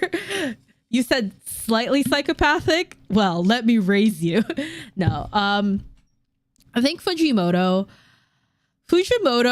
from what I like, when I watched John's video on it, it's like he highlighted how, I guess, like depressed Fujimoto was and how he viewed a lot of like the really bleak parts of life, and really analyzed them and got into the nitty gritty of it. And that's why we have Chainsaw Man. Kind of like the JJK has started to kind of pick up recently. Even with all, yeah, I've actually been enjoying the updates to JJK, but I don't like the fact that JJK is actually going to be ending. Like, oh my God, it's racing to the end. And I don't know, maybe I'm being a hater, but I had this feeling. I was like, oh no, what if JJK leaves a bunch of like loose threads? But I'm not even going to think about that. I really like the direction that JJK has been going in recently. I like the fact that we got to see like Tengen and Kenjaku. Oh God, Tengen is so sus. Do you guys, okay. When you watched my video, did you guys pick up on this part of it? Where are we at? I hang on. This part. Where are the chapters?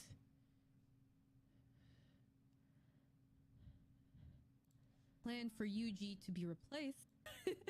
And do not conformity is for all the like, players hang on. Are then into a with him. Natural disasters followed it, which we can kind of see in the way that the fingers awakened. And Oh yeah, it's like here. Sealed. I would hope you do not open it. They did, and from Sorry. the priest and his son that comes to their rescue, kinda, we learn this story. Mononobe Tengoku, eerily similar to another name. Yeah, like Tengoku and Tengen, like Kenjaku, Tengen, like they're evil. Like they're evil. And then Who is the leader of a secret heretical religious sect? like Gege is basically spelling it out for us at this rate. It's like the fact that Kenjaku and Tengen were kind of just like walking together in the last chapter. If okay, I have a theory, but I'm not gonna say it, Topsy. I have a theory, and I'm not gonna say it because I probably will make a video about it. So you're just gonna have to wait.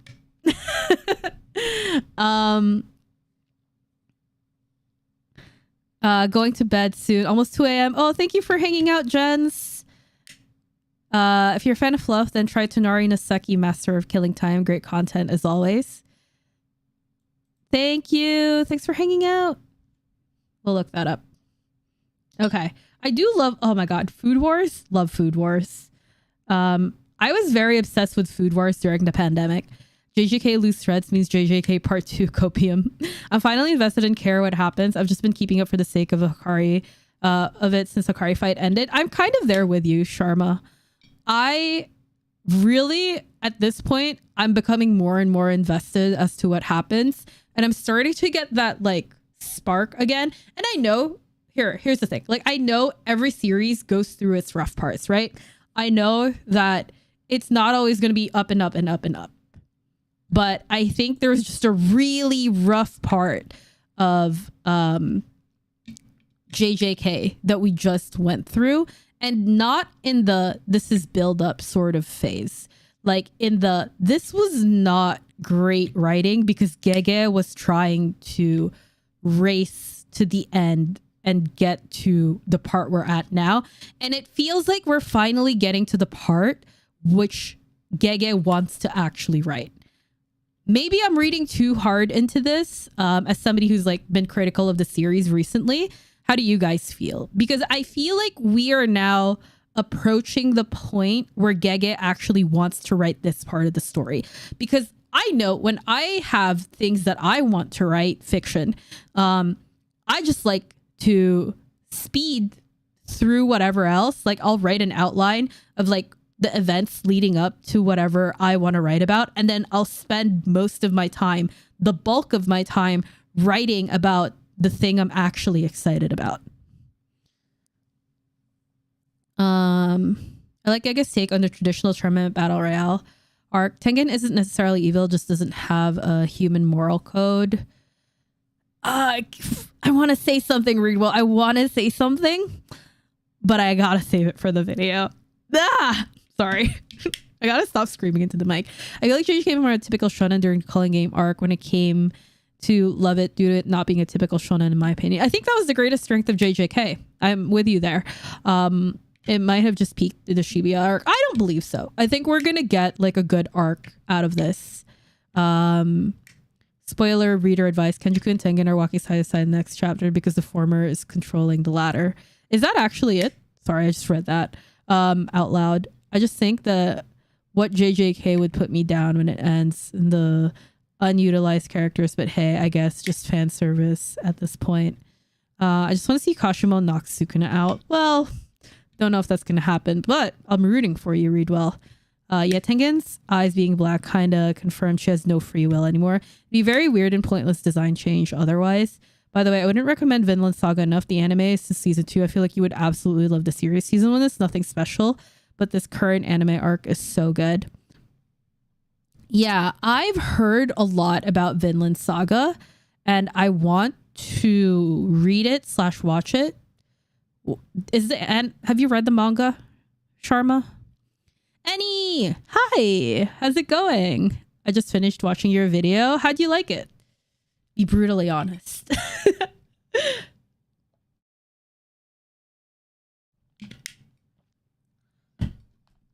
Yeah, oh my God. I have to begrudgingly admit this, is that JJK, sorry, no, like making this video, like sound design was such a huge thing. And I still like watching it back. It's still not great. Like my sound design still isn't great, but I've been getting better at it. And it has improved the immersiveness of my videos so much. Like, God, I hated doing sound design, but I have to admit, it does improve the video. I don't know. Did you guys recognize or like even notice the sound design stuff of the video? I know he's probably going to get obliterated, but Sukuna needs to be humbled savagely. He's been unstoppable for too long. I want to see what Yuji's going to end up becoming. I really liked it. Thank you. Season 1 is all about action. Season 2 is everything I ever wanted in a manga series. The themes, storytelling is what I want more in the series. I haven't read the manga yet. Yeah, I think I'm going to read, because I know Shivam. If you guys don't know Shivam, by the way, hang on. From Shivam. Shivam is one of my favorite people. Oh my God! Shivam put out a new video. Okay. But Shivam, genuinely, one of my favorite content creators. Also, is Vagabond, not Vinland Saga. Did he make a Vinland Saga video? Am I tripping? Is that... No, that's Vagabond too. Maybe I've just... Yeah. But Shivam, one of my favorite creators. And he just put out a video. I gotta catch up on Shivam's channel. The editing was really good. I'd have to go back and listen, but I have nothing negative to say about sound, which is good. Oh, thank God. Thank you. That makes me feel better. Because like, oh man, music is so tough for me. I am not musically inclined. I didn't really notice the sound design. I really did notice the sound design improvement. Oh, thank you. That makes me feel so good. Like the idea of Kashimo's CT being stupidly OP and strength speed amp. He's a very short limit that'll kill him afterwards. He slaps a Sukuna a bit and dies. I could get behind that. Yeah, I haven't edited my own video in like a few. I am going to go back to having my editor write the video. Not write. I'm going to have my editor edit the video because I want to focus on writing. And I want to write a bunch of videos, film them, and then just send it off to my editor so that I can churn out more content. But this one I had to edit, 1, because it really had a lot of references, and 2, I could not afford to send this video out. So I want to just do shorter. Okay, I guess I have you guys here. Why don't I just ask? What's your ideal length for a video? Excuse me. Have you ever like seen one of my videos and been like, fuck, that's like 30 minutes long. That's way too long. I guess I'm asking the wrong audience because you're all here and you're hanging out with me, but I still want to know. Like even with other creators. Editing was really good. I have to go back with I already read that. Thank you. Maybe I'm sure about it. I was a bit on the nose, but still an improvement. Yeah, I'm still really trying to improve my sound design and my music choices, Michelle. So thank you for the feedback because I don't have a brain for music. I just don't. I think you've grown up so much in the apartment. Thank you, Pink. I get how action and fights give people a quick dopamine fix, but storytelling, character development is so important in my opinion. There is enough action in 90% of the battle series. Yeah, I actually, the best parts of Jujutsu Kaisen for me is just reading about the lore and the way that the plot unfolds. That's why I make theory videos. Like, I could care less about the fights, genuinely. I just want to see like where the story is going. Hey, Sleeping Danger, what's up? I'm fine with any video length as long as it's entertaining. I love long videos. Okay, I've seen a 6-hour One Piece video essay and enjoyed it. What was it about?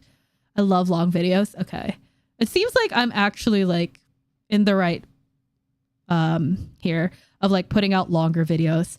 Hell no, I'd be very comfortable with an hour-long video, for instance. I would say 15 to 25 minutes, honestly. Okay, your long videos are usually requiring me to set aside time to dissect them fully. Is that good or bad? If the video is good, doesn't matter the length to me. It's better so I can listen while I cook or something. Yeah, usually that's what I do when I watch YouTube videos, is like I'll do it while I'm like cooking or doing the dishes. So I usually like longer videos. I like longer videos, but I think 20 minutes is just pretty solid. Yeah, that's where I'm aiming to be. Although one day I just want to make like an hour-long video. One day. It's not going to be anytime soon because the editing on that is going to be a nightmare.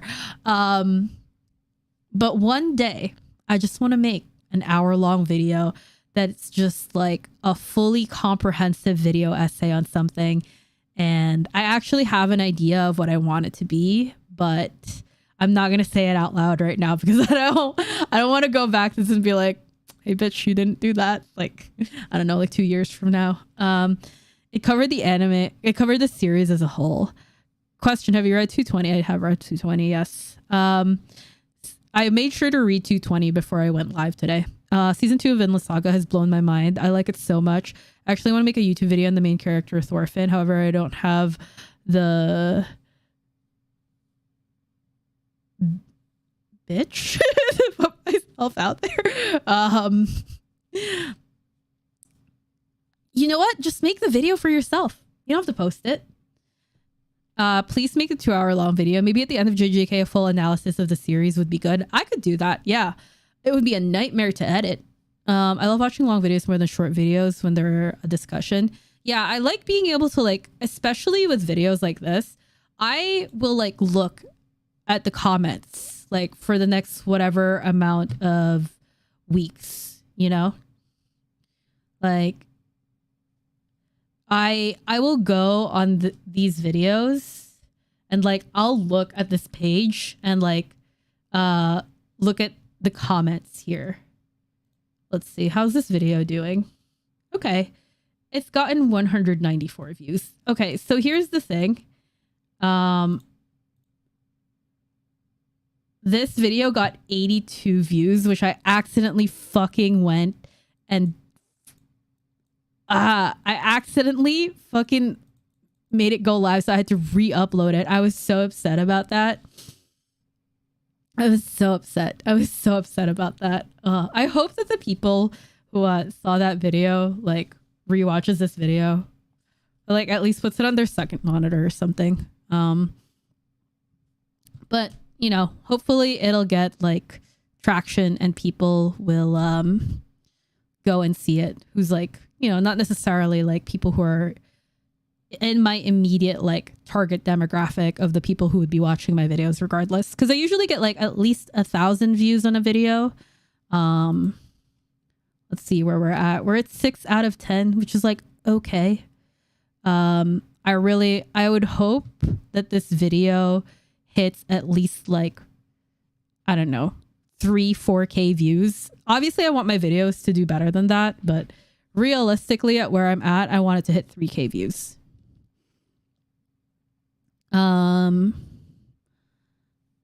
Let's see. I love watching long videos from the short videos and the discussion. I see long videos, think even more time for me to enjoy this topic, and that logic is probably why I was able to get me back into One Piece in the first place. That's fair.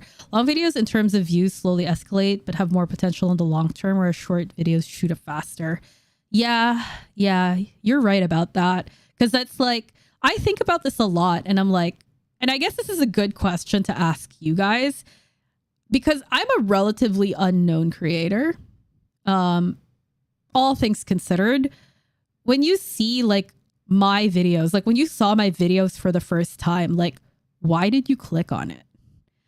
Because I always wonder that. I always wonder, like, why do people go and click on a video that might not necessarily have a lot of views? Because like everybody has to start somewhere, right? I was rewatching JJK last week and had an epiphany about something that was brilliantly foreshadowed and it flew out of my mind. Oh no! I saw your tweet about wanting to make a Haikyuu video essay. Oh yeah, I have like a third of a Haikyuu video essay written that I've just paused since I started making JJK content, but I want to make that video so bad.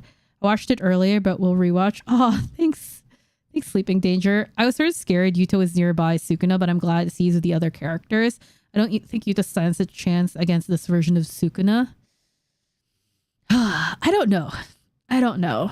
I never actually thought about that. I will have to give that more thought. I love your videos and I can't get enough of them, so I found your content that way. Aw, I'm so glad. Thank you for giving me a chance. First time I clicked on your video was breakdown of Hikari's abilities. That was a fun video to make. God, there was so much research. Okay, let me tell you. I didn't know how pachinko actually worked. So at this point, I was like doing calculus in the back of my planner because I was like, how is he getting these probabilities? So I was sitting here like doing calculus in the back. I went to school for like engineering. So I was like, am I going to have to fucking explain calculus on like a fucking YouTube video? And it turns out they're just predetermined. They don't mean anything. They're just like, yeah, these are the odds, deal with it. So I was like, I spent about a good hour or two like reteaching myself calculus. And then I was like, I don't fucking need this. But it was fun. I always have a journey that I go on when I make these fucking videos, but they're fun. Severe lack of JJK content and was watching anything. Well, I'm glad I could provide. When you're hype about an anime, you click on every video you see on YouTube about that anime. That's how I ran into you. Well, thank you for giving me a shot, Chris. Found your channel looking for Kashimo discussions, saw your Hikari predictions, love the thumbnail style, click on it, found your takes very interesting. I'm so lucky that my friend, he still does like art and work for me because he's so busy. The thumbnail for this video he drew.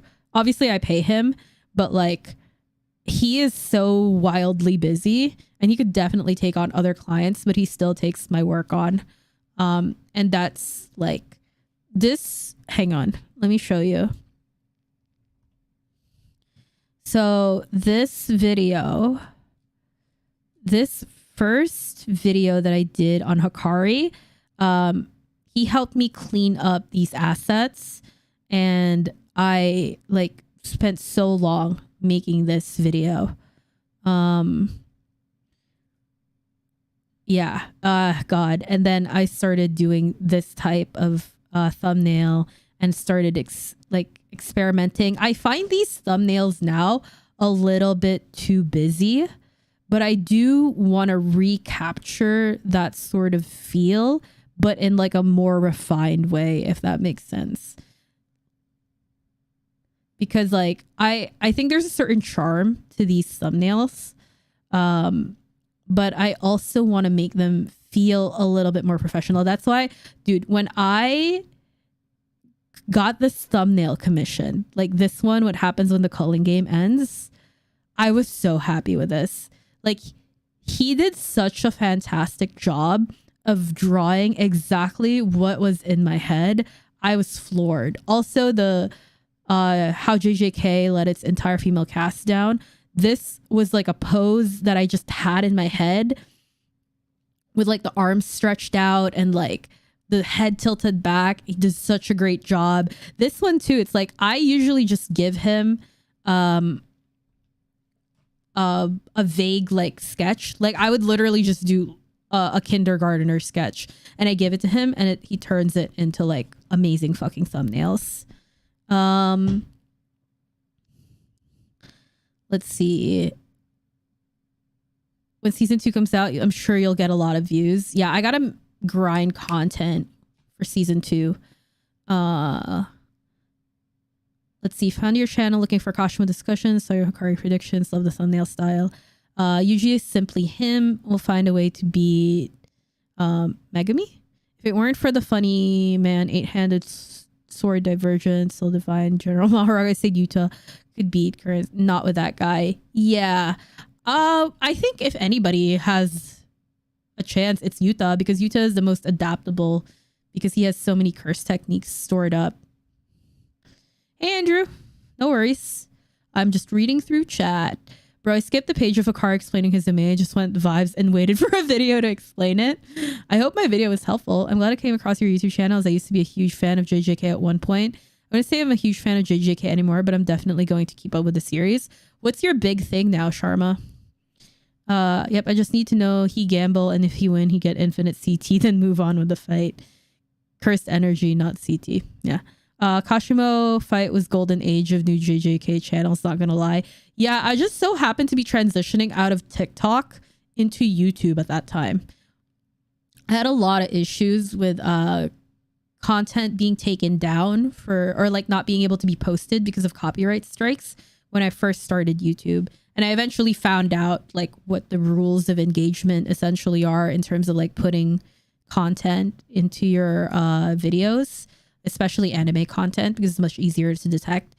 So that's when I kind of started posting videos again, because I had made a video like this video, Gojo's True Mission, still I think one of my best, I would say best, but like one of my better videos. This was taken down, like this wasn't able to be posted 3 times because there was copyright strikes on it. This one only has like screenshots because I had alienation that he wants, because I had kept getting taken down. So I had a lot of issues starting out with YouTube, but now I like know how to put content in a way that like satisfies their like transformativeness thing, even though like this content was transformative anyway. Let's see. I don't care about view count generally. If I remember correctly, the first videos I watched was to get the character analysis because the title made it extremely clear the vid, first of all, had a clear direction. Second question was very poignant and appropriate and interesting. Oh, thank you. You were there for the beginning. Damn, Michelle. There was a point when I thought JJK was the best thing to come out since Hunter x Hunter. I thought it was going to take over Hunter spot as the best series, but it started to fall off in my opinion. Yeah, I think it's definitely like it had those vibes, but I do have to say though, like to be fair to Gege, like Togashi's a fucking genius, and he had YYH before it.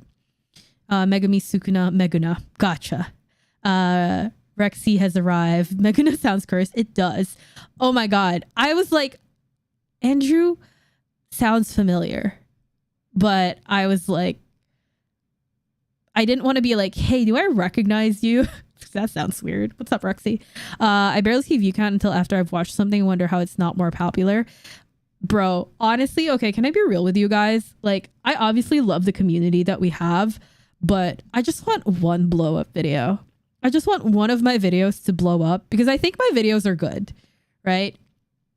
Obviously, I've looked back at some of my videos and I'm like, man, this could have been better. But I still think that like my videos are good. They're well researched.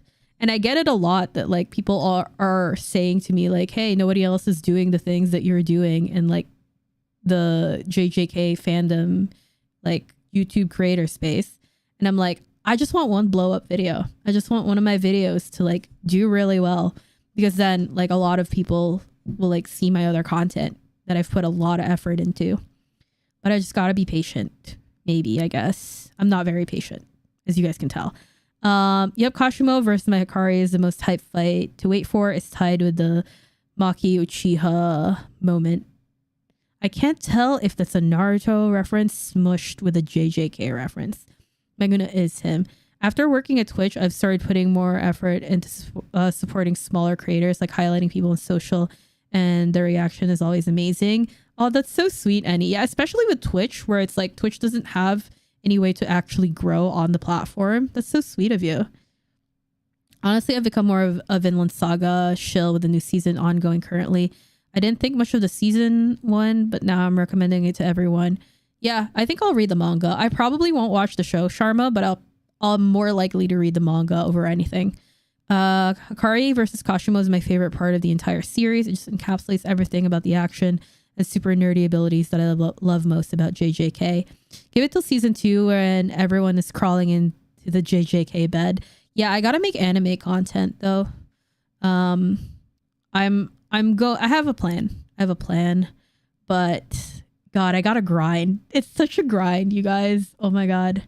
I'm more oriented towards adult themes, more mature series. Now that I've read so many series and watched so many animes at this point, I feel like I've kind of seen it all, if that makes sense. No, I get that. I've been watching anime since I was like a child.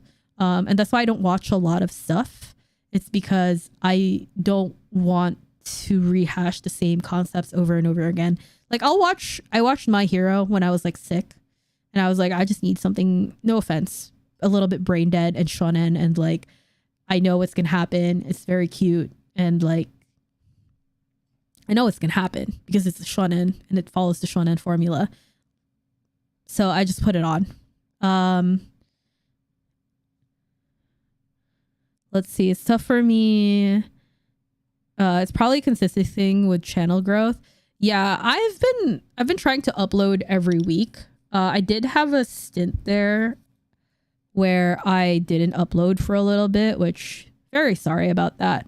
But I'm definitely trying to upload weekly now. It's so hard because I work full time. So basically I work full time, and then all my off time is like reading or reading stuff to research, writing videos, and then editing, or I'll toss it to my editor and like pay the money to do that. Black screen strat. Wait, I'm good though, right? Literally just 1 second video of black screen with him in the thumbnail. Oh, it's tough to stomach shonen jump series. They all follow typical tropes, more into seinen and unique series now. Yeah, I tend toward seinen now. I want to get back into shoujo because a lot of my friends have been reading shoujo, and there have been a lot of recommendations that my friend has had where I'm like, those themes are actually ones that I would really like to read about. Slice of life anime, manga, solo. I do love slice of life. Watakoi is one of my favorite anime. Having streamed before, I know that seeing people in your chat is the best. Yeah, absolutely. I've been watching Kyle Scouter's live stream. It's so nice to see people grow in audience. I need to make it to one of those because I follow him on Twitter. They're not for me. I don't know what it is. I am My Hero biggest hater. Oh man, I remember I had a TikTok pop off a little bit where I said I would never read My Hero, and people were so mad at me. Let's go on Black Clover's biggest hater. If you read Vinland Saga, then I would say try to stomach the series until the farmland arc. Basically, depending on how the arc ends, it might end up as my favorite arc of all time in the series. Okay, yeah. From what I've heard, I've already heard enough about Vinland Saga that I was planning on reading it anyway. So, yeah, I might make Vinland Saga content. Black Clover stan. Can't slander MHA without accepting the slander of your favorite series. If you haven't tried it, I recommend The Way of the House Husband. Starts after a big time skip. Oh God, I'm so bad about time skips. I hate time skips, just in general. Bad villains, as in like Black Clover has bad villains in the way that like they're bad, like in a good way, or like they're bad, oh no, like they're shit villains. Oh God, Twitter, the thing is for me, it's like I've just chosen not to engage on Twitter. I have a Twitter so that I can update people on like what the fuck is like going on. But like I genuinely just have a Twitter so that I can interact with my friends. And then I could like tell people about my updates. Like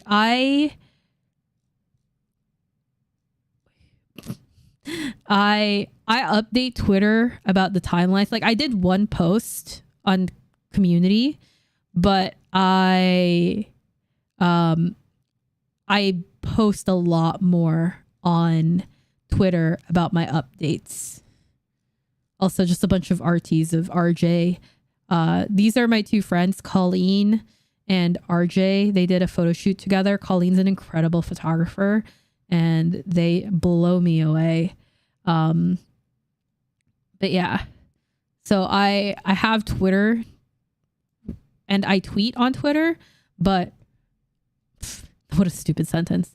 But I don't engage on Twitter. I try not to engage on Twitter. The last time I did it was when I had the fucking live stream where I was like, somebody told me to kill myself over my opinions on anime. I can go out of my way by saying this is a time skip that is done well, at least to say, okay, I'll take your word for it. The villains don't end well. I checked TCB's new tweets to see if there's a chapter drops in the whole comment sections. Black Clover, MHA, One Piece, JK fans arguing, hating every series that isn't their fave. I had this thought, and I don't know if it's like a futile thought. And I was watching the Trash Taste episode with Hassan. And there's this like sentiment in the anime community where people are just like, bro, it's not that deep. And I'm like, in my head, I'm like, but it is that deep. It could be that deep if you wanted it to be. And I just had this thing where I was kind of like, I want to elevate the anime community in the way they think about anime and manga. But like, is that a futile goal to aspire to? Like, I just want to keep making these videos, not just about JJK, but about like so many other things. And I just want to elevate the anime community and be like, hey, you, look at it this way. Look at how complex and intense these themes are. Because the mangaka of these anime clearly are very passionate. So I don't understand where it's coming from that like anime and manga are not that serious. Because these mangaka are clearly like very, very passionate and they're very driven and they very much have a message that they want to send across enough that they are writing a whole manga about it. So I don't know where this it's not that deep sentiment comes from. The Hassan interview was actually really good. It was incredible. I love that episode. I really like Hassan too. Vinland Saga does make me wonder why so many main character series are generally mediocre or just straight up bad most of the time. Well, if you're reading shonen because they have to fit the shonen protag kind of like archetype, but they can still be good in their own ways, you know. Sleeping Danger is horrendously bad, but they've been consistently meh for such a long time. What has?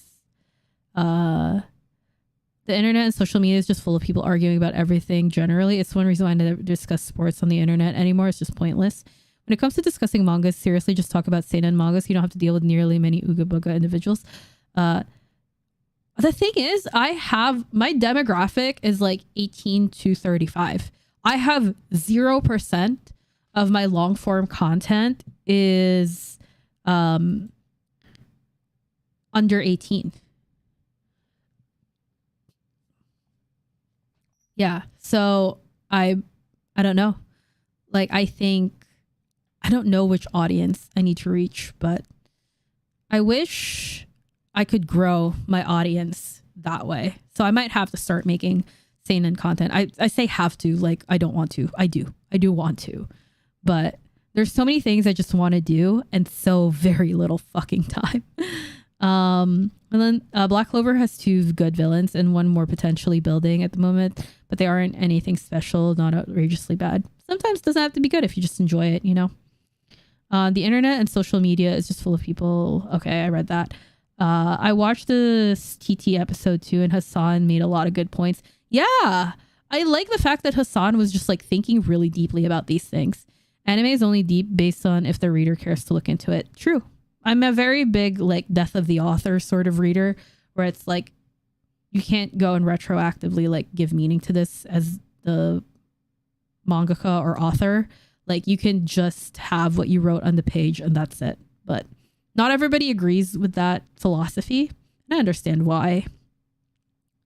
Like, yeah, you can tell us about like whatever date or character or birthday or favorite food. Like I consider that canon, whatever. But I don't subscribe to the idea that the mangaka or the author of a series gets to decide what they mean.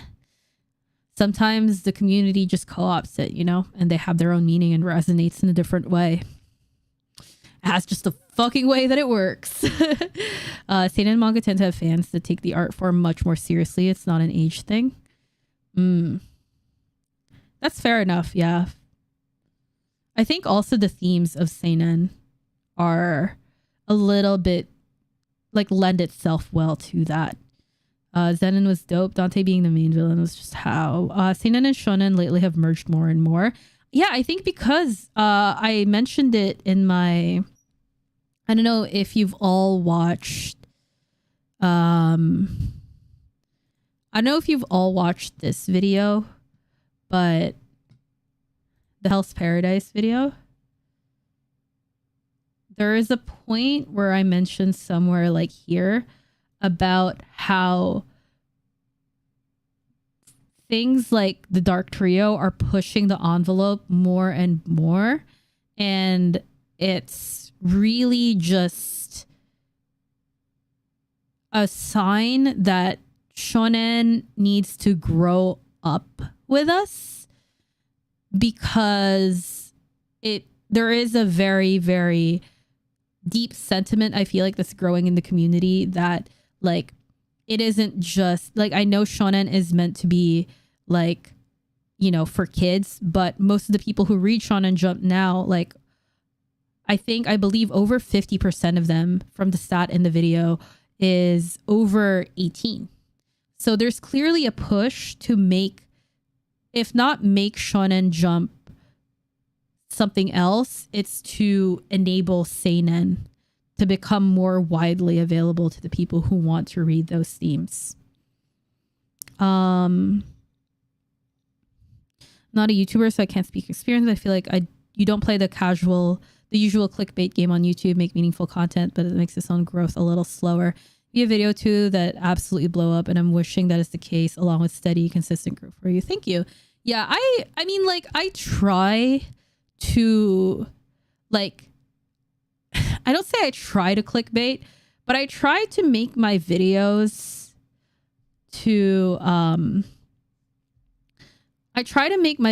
like clickable, you know?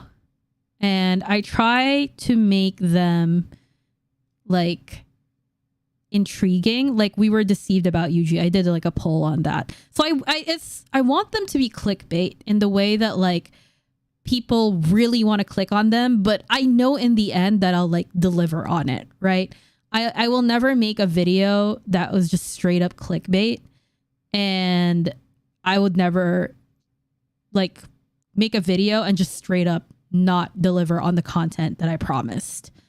But I think like, you know, we were deceived about Yuji as a little bit clickbaity, but that's the thing I talk about for the whole video, you know?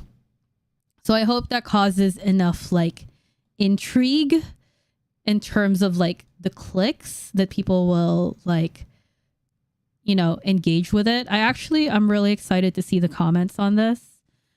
There's been like one comment so far, and I'm like, please, I want to see more comments. I want to see this have more views. Like it's a 6 out of 10 right now, which is like, eh.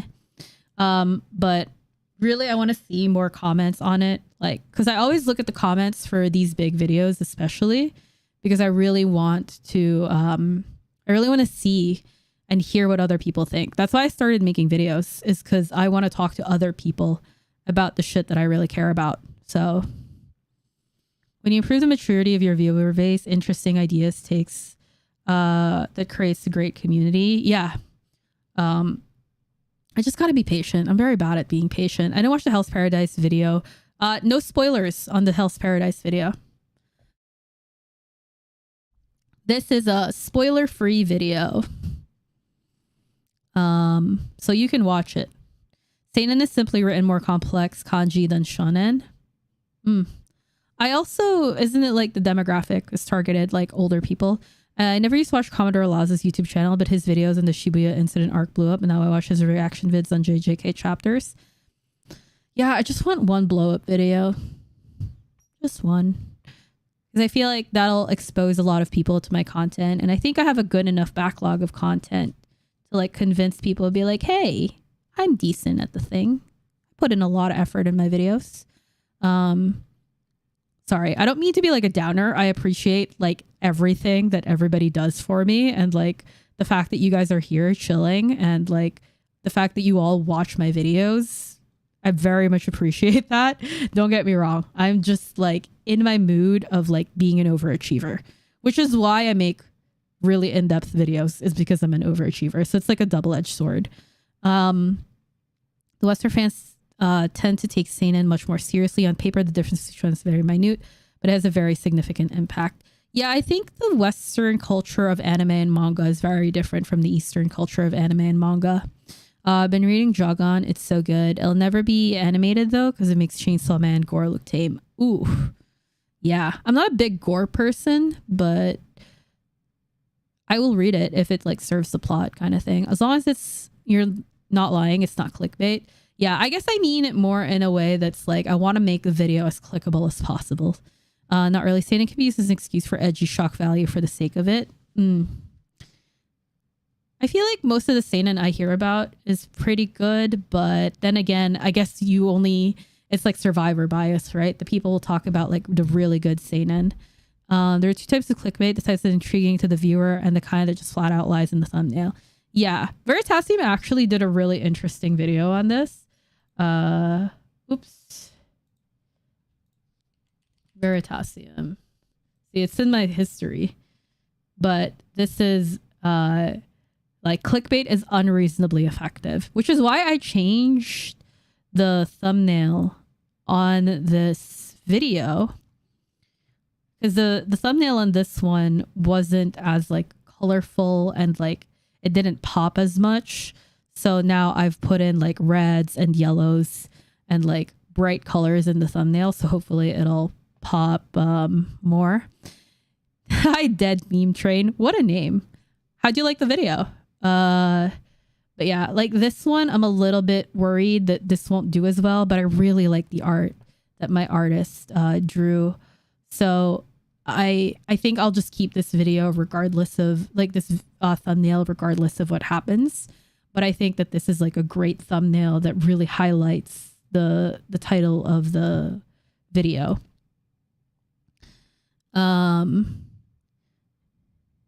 I don't understand the difference between themed kanji. Seinen is a lot more mature, but they're mature shonen as well. I think mature shonen, Pink, I don't know if this is true, so correct me if I'm wrong, but I think mature shonen tends to get curbed a little bit more because it does get published in Shonen Jump. Like they have certain things that they can and can't do, but who knows? You'll get your blow up video. I believe in you. I think once Shibuya gets animated, there will be a flood.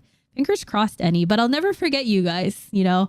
I will remember your names. If you're in live streams, trust me. I don't know if Rexy is still here, but like I remember people who used to like sub and watch me like way back in the day. So I'll still be doing these live streams, and you bet your ass that I'll remember all of you here who have been chilling with me for like 2 fucking hours, just shooting the shit and like talking to me about anime and manga. But hopefully we get that blow up video. We grow the community, and fingers fucking crossed. If you master clickbait, you have mastered content creation. That's what I'm trying to do out of JJK HVCSM, which has the best OP. I haven't watched the Chainsaw Man OP enough times. It's crazy how much lizard brain, seeing wacky color as danger has affected YouTube thumbnail meta. Oh yeah.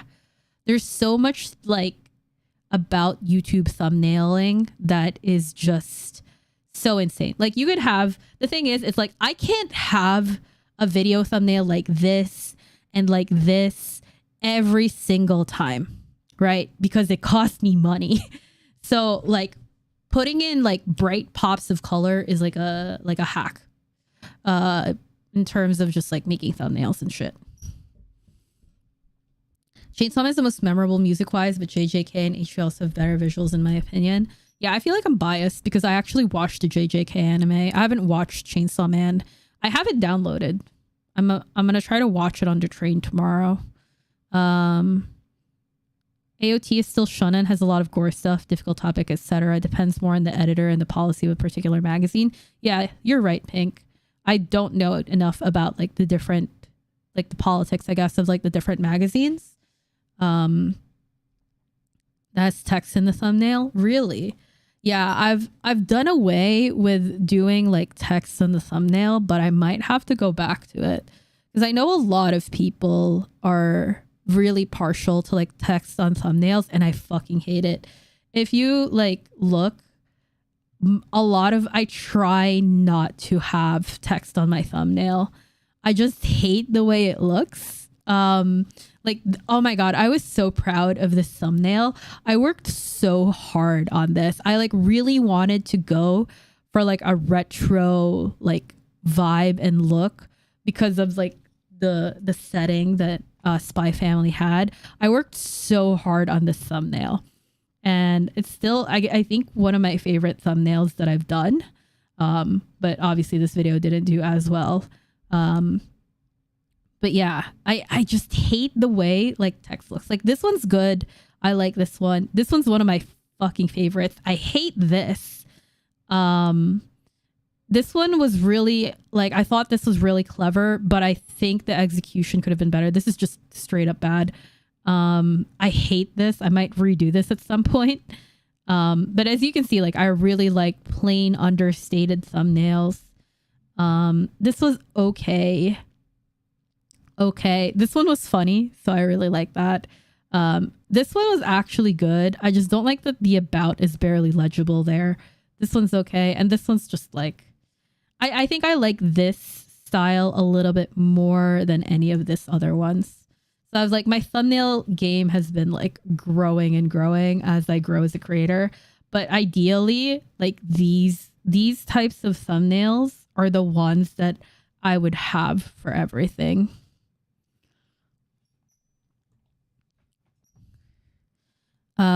Let's see. Seinen with softer themes and title aspects, just label signification. Yeah, like there's been this whole discourse on Twitter how like, oh God, what is that? Skip and Loafer is a seinen because of the magazine, and people are like, well, it's not a seinen, blah blah blah. And I was like, oh, it's a seinen. It's published in the seinen magazine. I think it's because sometimes the title gets cut off because the thumbnail is so prominent. I read that first. Okay. Oh God, there's so much to making thumbnails. I'm sure I'll improve eventually. But yeah, I've been saying that the best possible ending season 2, it was announced that it would animate Shibuya as well as hidden inventory. That's so much though. It does look funky, to be honest. I would definitely have peeped if it wasn't waiting until I actually watched Spy Family. That video, this one is not a spoiler video. So if you see me do any video that's not JJK, it is not a spoiler video. Because a lot of these videos are intended to people who have not seen the video yet. If it's a JJK video, it's generally like accepted that this will be a spoiler video. Like this will be a spoiler video. But anytime I make a video about a different what's it called, a different topic, it's not a spoiler video. Yeah, like this one, I don't like kids except Anya. It's true. It's sweet. It isn't. Oh, nice. Yeah, it's I made this after the 4th episode with the intention of it being like just about that portion of the anime. It's not a manga video. Yeah, it's a very, from what I recall, it is not. Yeah, it's very much just about the anime. And I think the anime is way ahead of this because I made this a year ago. So it's definitely not a spoiler video. But yeah, if I make anything spoiler, like once I start making what's it called? Once I start making more Hell's Paradise content, I'll start warning people when like which chapters I'll be discussing or which like anime episodes I'll be watching. But generally, I'm trying not to make as much spoiler content because it like introduces a certain level of people like needing to watch something or like having homework to do before they can watch a video. Let's see. I enjoyed the mini Yuji execution arc with Yuta. Happens right after Insane Shibuya arc. Then Yuta came back and was hunting Yuji. I love that part week to week. Okay, so JJK is 2 core right now, right? So it's gonna be 13 and 13. And the first 13 is going to be hidden inventory. And then after that, it's going to be, see, the thing is, I think we're gonna end. Will we end right after Gojo gets sealed? What do you think is going to happen when Yuji and Kenjaku see each other again? Oh, I don't know. I'm not even gonna think about that right now. Sorry. I agree with vids with simple thumbnails and one word titles are much more intriguing than the average video. Yeah, I gotta get my thumbnail game. Like, I just gotta do it. I agree. Let's see. Hidden inventory is like 10 chapters longer than what they cover in season 1. Mostly fights. So in 24 episodes, they can cover everything. Peak would be I Will Kill Yuji. Definitely gotta peep Hell's Paradise at some point. I saw your vid selling the series and it looks so interesting. Yeah, I absolutely love Hell's Paradise. Okay, so I read Hell's Paradise in like 2 sitting and I cried. Like, I was sitting in this chair in my office crying. Like, it'll make you laugh, it'll make you cry, it'll make you think. Like, Hell's Paradise is a very thought-provoking and like emotion-provoking manga. Knowing the first season, Shibuya might start halfway into the first core.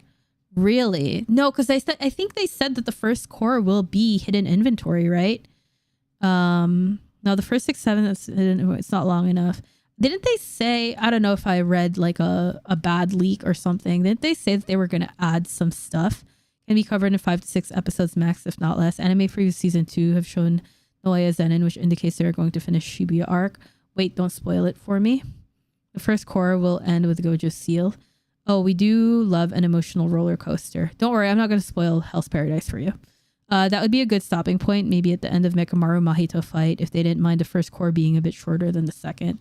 From the anime, shows Noaya Zenin in one of the promo pictures. My most hated Jujutsu Kaisen character. But yeah, I guess... Yeah, I mean, if we ended right when Yuta said, like, I will kill Yuji Itadori, that would, like, just barely introduce Noaya Zenin. Noaya are abhorred. Yeah.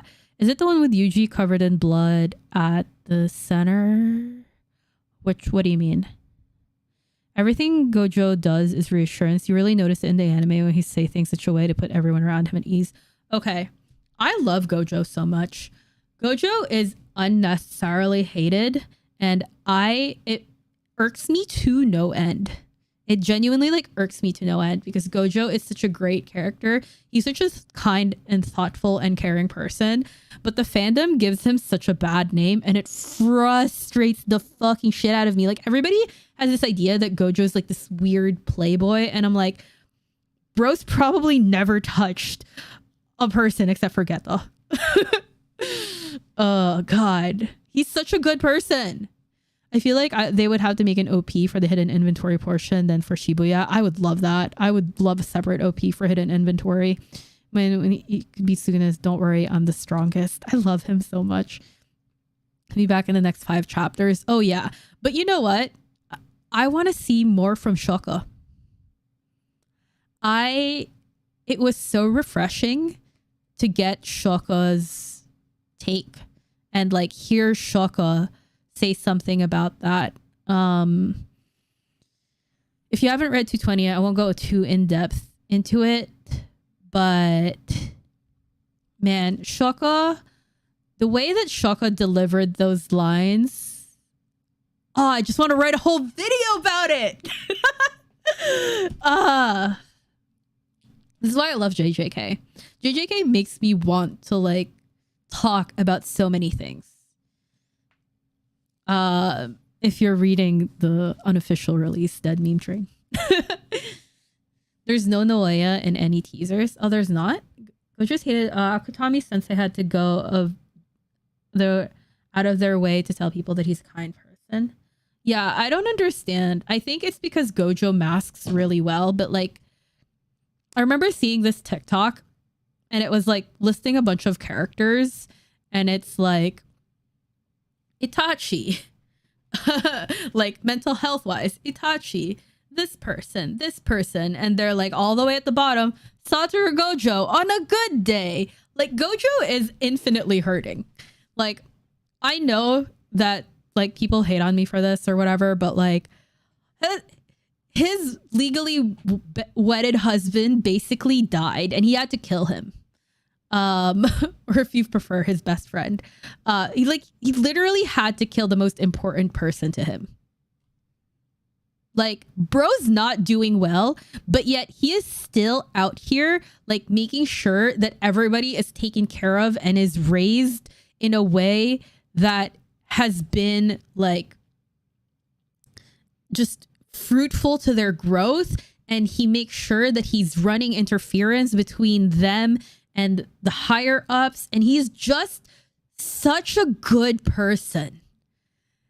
And it irks me to no end how people mischaracterize Gojo. I'm the Archie meme right now. The fucking meme with the fist. That's me right now. Shoko and Nobara being overshadowed by their male partners. Oh god, don't even get me started, Shaolin. Shoko was goated this chapter. Finna stream. Well, I guess the stream finna be background noise for a sec. I know what Shoko can do. She only has heal and not fight at all. I feel like she has to be able to defend herself. I'm not sure. I'm genuinely not sure any. Gojo is pure and kind. Gaga needs to give that man a break. Yeah. If anybody needs a break, it's Yuji and Gojo. Like, just send them off to like a vacation. I like character development for Gojo. You can see it's completely different in younger days when his experience has matured into the character we see JJK post time skip. People think he's a narcissist that's a god complex, but he quite literally thinks about and tries to make people that are better than him so the world can be safer. Yes, read well. Being forced to kill your one and only and then seeing them come back as a zombie only for them to seal you indefinitely in an Amazon Prime box is so wild. Megami needs a break. Everybody needs a break. Topsy, can I please steal that? Gojo was the character that didn't like caring for the weak and vulnerable, was super cocky. Whilst he was cocky, still understands how powerful he is. He's made a complete 180. Oh yeah. Wouldn't be confident if since birth you've been worshipped as the strongest human alive. Sukuna's made Megami look like a fraud. Megami has issues with feeling like he's a valid person. I might shit on Megami a lot, but I have a soft spot for Megami in terms of like him not believing in himself. The second ending for JJK kills me because we'll never see them happy again. Ugh. Any emotional damage. Ow. Feel free to. Don't worry, I'll credit you whenever I do my Gojo video. I'm gonna credit you on that. Oh man. That's a banger of a fucking line. But yeah, I'm also I'm going to make a video on I'm gonna start making videos on character. Okay. Quick question to everybody here. Megami's a crush. I don't know. He's coming back from this. I don't know if he's coming back. He has the same exact issues as Toji, but for different reasons. Yeah, I feel really bad for Toji. I genuinely do. Imagine Juju Scrolls in season 2. God, if only. Do you think we're gonna get Juju Scrolls in season 2? After the most devastating episode, Juju Sample. Oh. They eventually stopped, right? They eventually stopped making, like, Akutami stopped writing those little bits at the end of this chapters. JK ended chapter 63 for me. Everything else has been Gojo's stream. Okay. Okay. Question before I, like, end the stream and go to bed because I have to be up at like 6 in the fucking morning to go hang out with my friend. If I were to do, not if, I'm going to do a series of character analysis videos. And they're going to be long and they're going to be in depth. And they're going to be brutally honest. Who would you put into the bowl and be like, this is who I want to hear a character analysis of? Go. Damn, I realize it's nearly 3 a.m. for me. Oh my God, Sleeping Danger. Thank you for hanging out. It's so late for you. Where are you from, if you don't mind me asking? Is that like Europe? Like Eastern Europe? I don't ever heard of waking up to hang out with a friend. I have to commute. It's a long fucking commute. That's why I have Chainsaw Man downloaded. I downloaded Mashal because it sounds fun. I downloaded Mashal on my iPad. It's 4 a.m. for me. Oh my God, you guys are so fucking sweet. I'm gonna cry. Nabara or Gojo, to be honest. Also, the fact that Dead Meme Train, are you caught up? Because I don't wanna spoil you. Because I think everybody here has caught up. Toji was crushed because he found the inferiority he felt his whole life is entirely false. He can't make it go away. Meanwhile, Megan feels that he can't measure up to expectations. Yeah, Readwell. Oh God, maybe I'll have to be nice to Megami for once. I'm midway through 220 at the moment. Okay, I won't say anything. I am South African. I bet you have a really cool accent. South Africans have like a really nice accent. And like, I just have a boring American accent. Except I say coffee weird because I'm fucking from New York. That's about it. That's all I've got going for me. You guys are so late. I feel like so many of my viewers are from America, but I feel like so many of the people who show up for the live streams are from Europe. Because I recognize most of the people's names here. Let's see. Yeah. I'm in Ohio. I wish I could be in another country. Annie, have you ever been to any conventions? Yeah, I'm chilling 8:50. No sleep lost for me quite yet. Hell yeah, East Coast baby. Shoko's words at the end there. Damn right. Right. Oh, I love Shoko. I love her so much. I'm from the Caribbean. Oh, that fucks. I went to the Caribbean for like a vacation when I was like young. That was the first time I ever got sunburnt. I was like 12 and I did not know what sunburn was. After having lived in the Philippines for like nearly my entire life at that point, I'd never gotten sunburnt. And then I went to like a cruise in like the Caribbean and we were on the beach every day. And like I had really bad sunburn.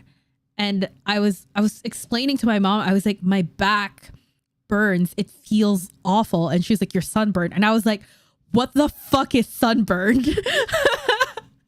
Because I'd live in the Philippines, which is like a really hot tropical country on the equator. And I was like, never gotten sunburnt before that. And I was like, Nani the fuck, explain what a sunburn is to me. Oh my God. But it was great. The beaches were incredible. We need more of her for real. We need so much more of her. Ohio gang, rise up. Oh, you're both Ohio?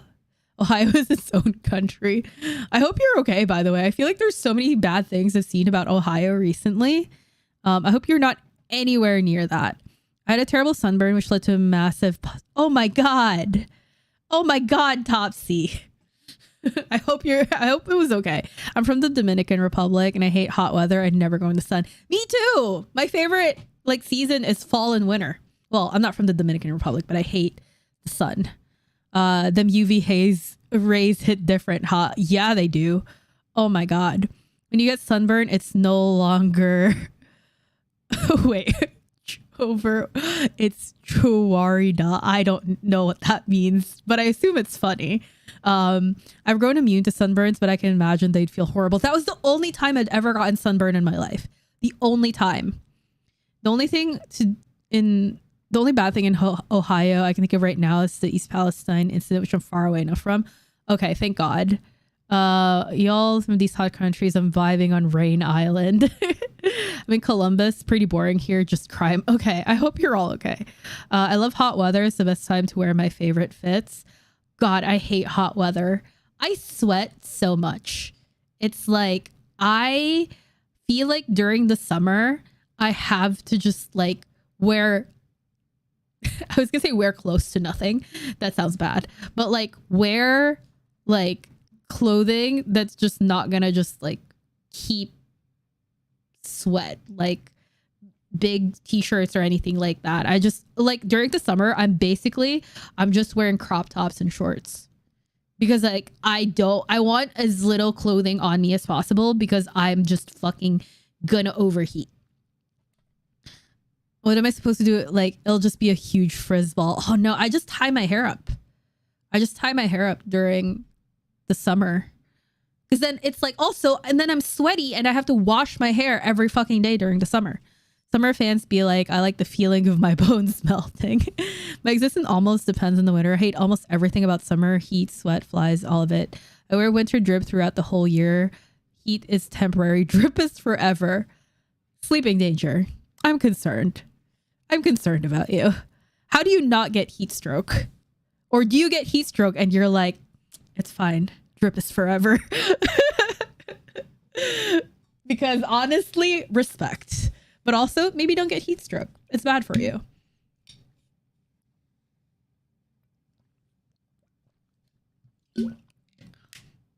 Also, oh my God, I can't believe I've been streaming for almost 3 hours. Bro, finna be dripping yourself in the heat like that. Yeah. I'm getting mad that it's hot out now. I want to wear my hoodie and sweats. Right? Okay, hang on. I just want to show you guys this. So I got a Steady Hands cardigan. I got a Steady Hands cardigan recently. It arrived like the weekend of my birthday. And now I can't fucking wear it because it's so goddamn hot outside. But it's so cute. Look at it. Look at their faces. But I can't wear it because it's 80 degrees outside. Or are they the funky little dudes from that Ghibli movie? Yes, exactly. And green looks really good on my skin. But no, it's hot. It's fucking hot now and I can't wear my stupid cute little fucking cardigan.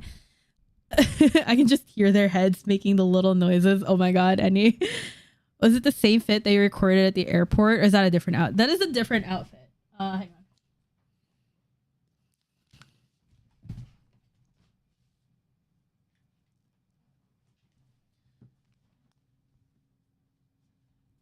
This is okay. This is the one that I used at the airport. This is the condigan. I love puns. They're so stupid. Yeah. This is the one that I was wearing in my video.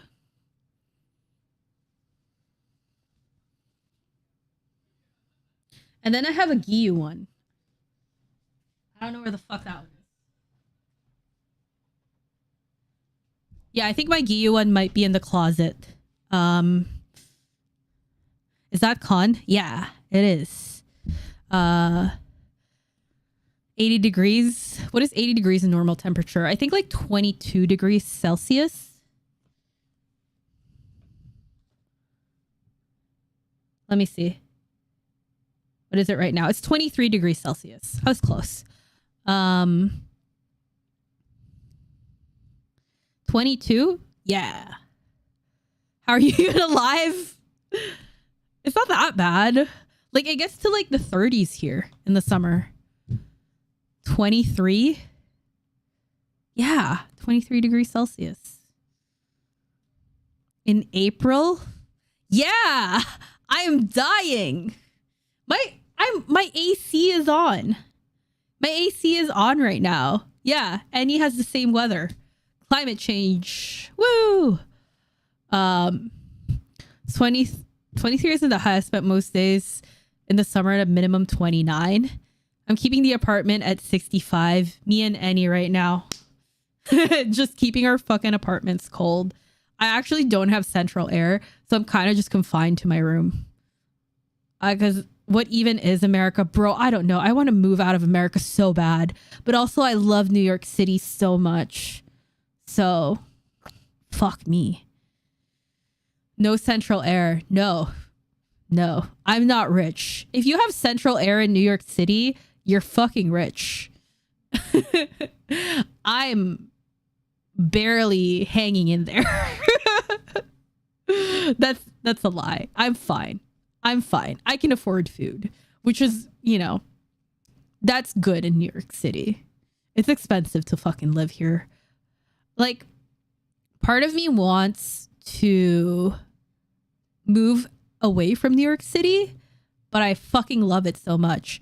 I almost had to move to New York for work, and I was like, what the fuck is that thing in every room? Oh, like the heater, the radiator. Is New York rent as crazy as people say? Yes, it is.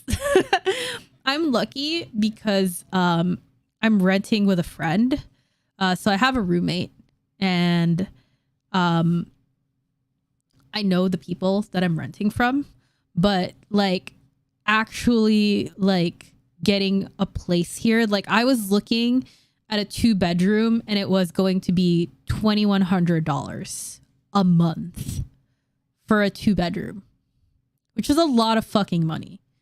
It's like, yeah, the radiator, then getting window air conditioning. I could never deal. Lol, I'm a baby. Yeah, I can't turn my camera, but I have a window unit. But I have a window unit that's like this weird U-shaped one where I can close the window on it. 95% of my friends live in New York. How did that happen? I'm trying to find a place in Brighton. It's getting mad expensive.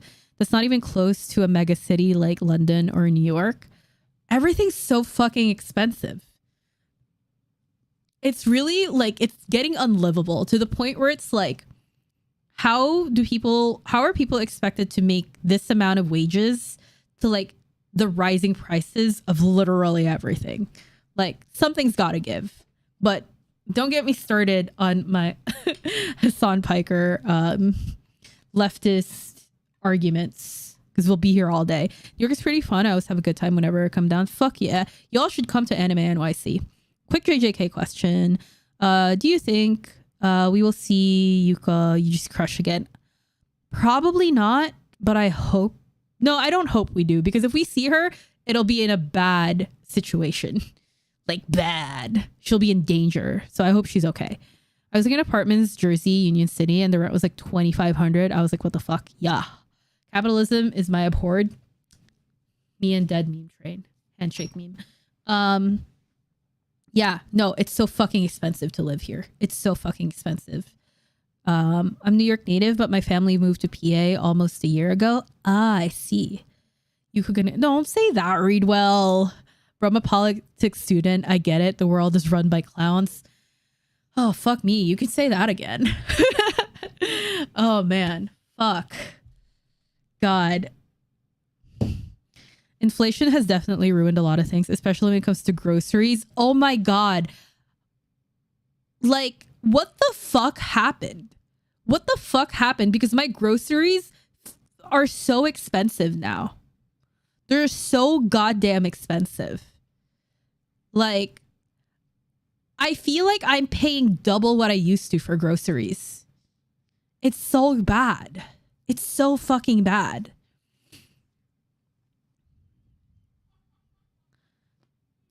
Deflation when? Yeah, if only. All right.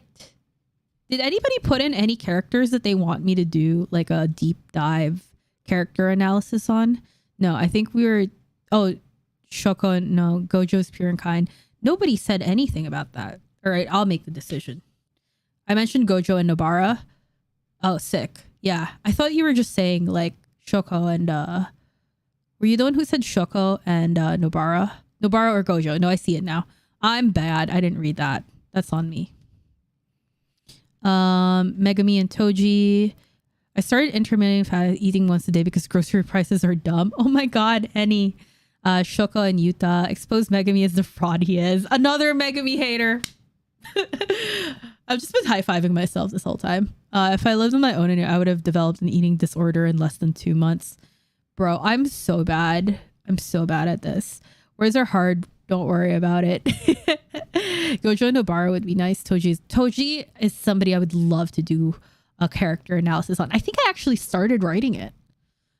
Okay, here's the thing with me. It's like I will just start writing a bunch of shit, and sometimes I won't even finish it because like I move on to like the next thing that like captures my attention.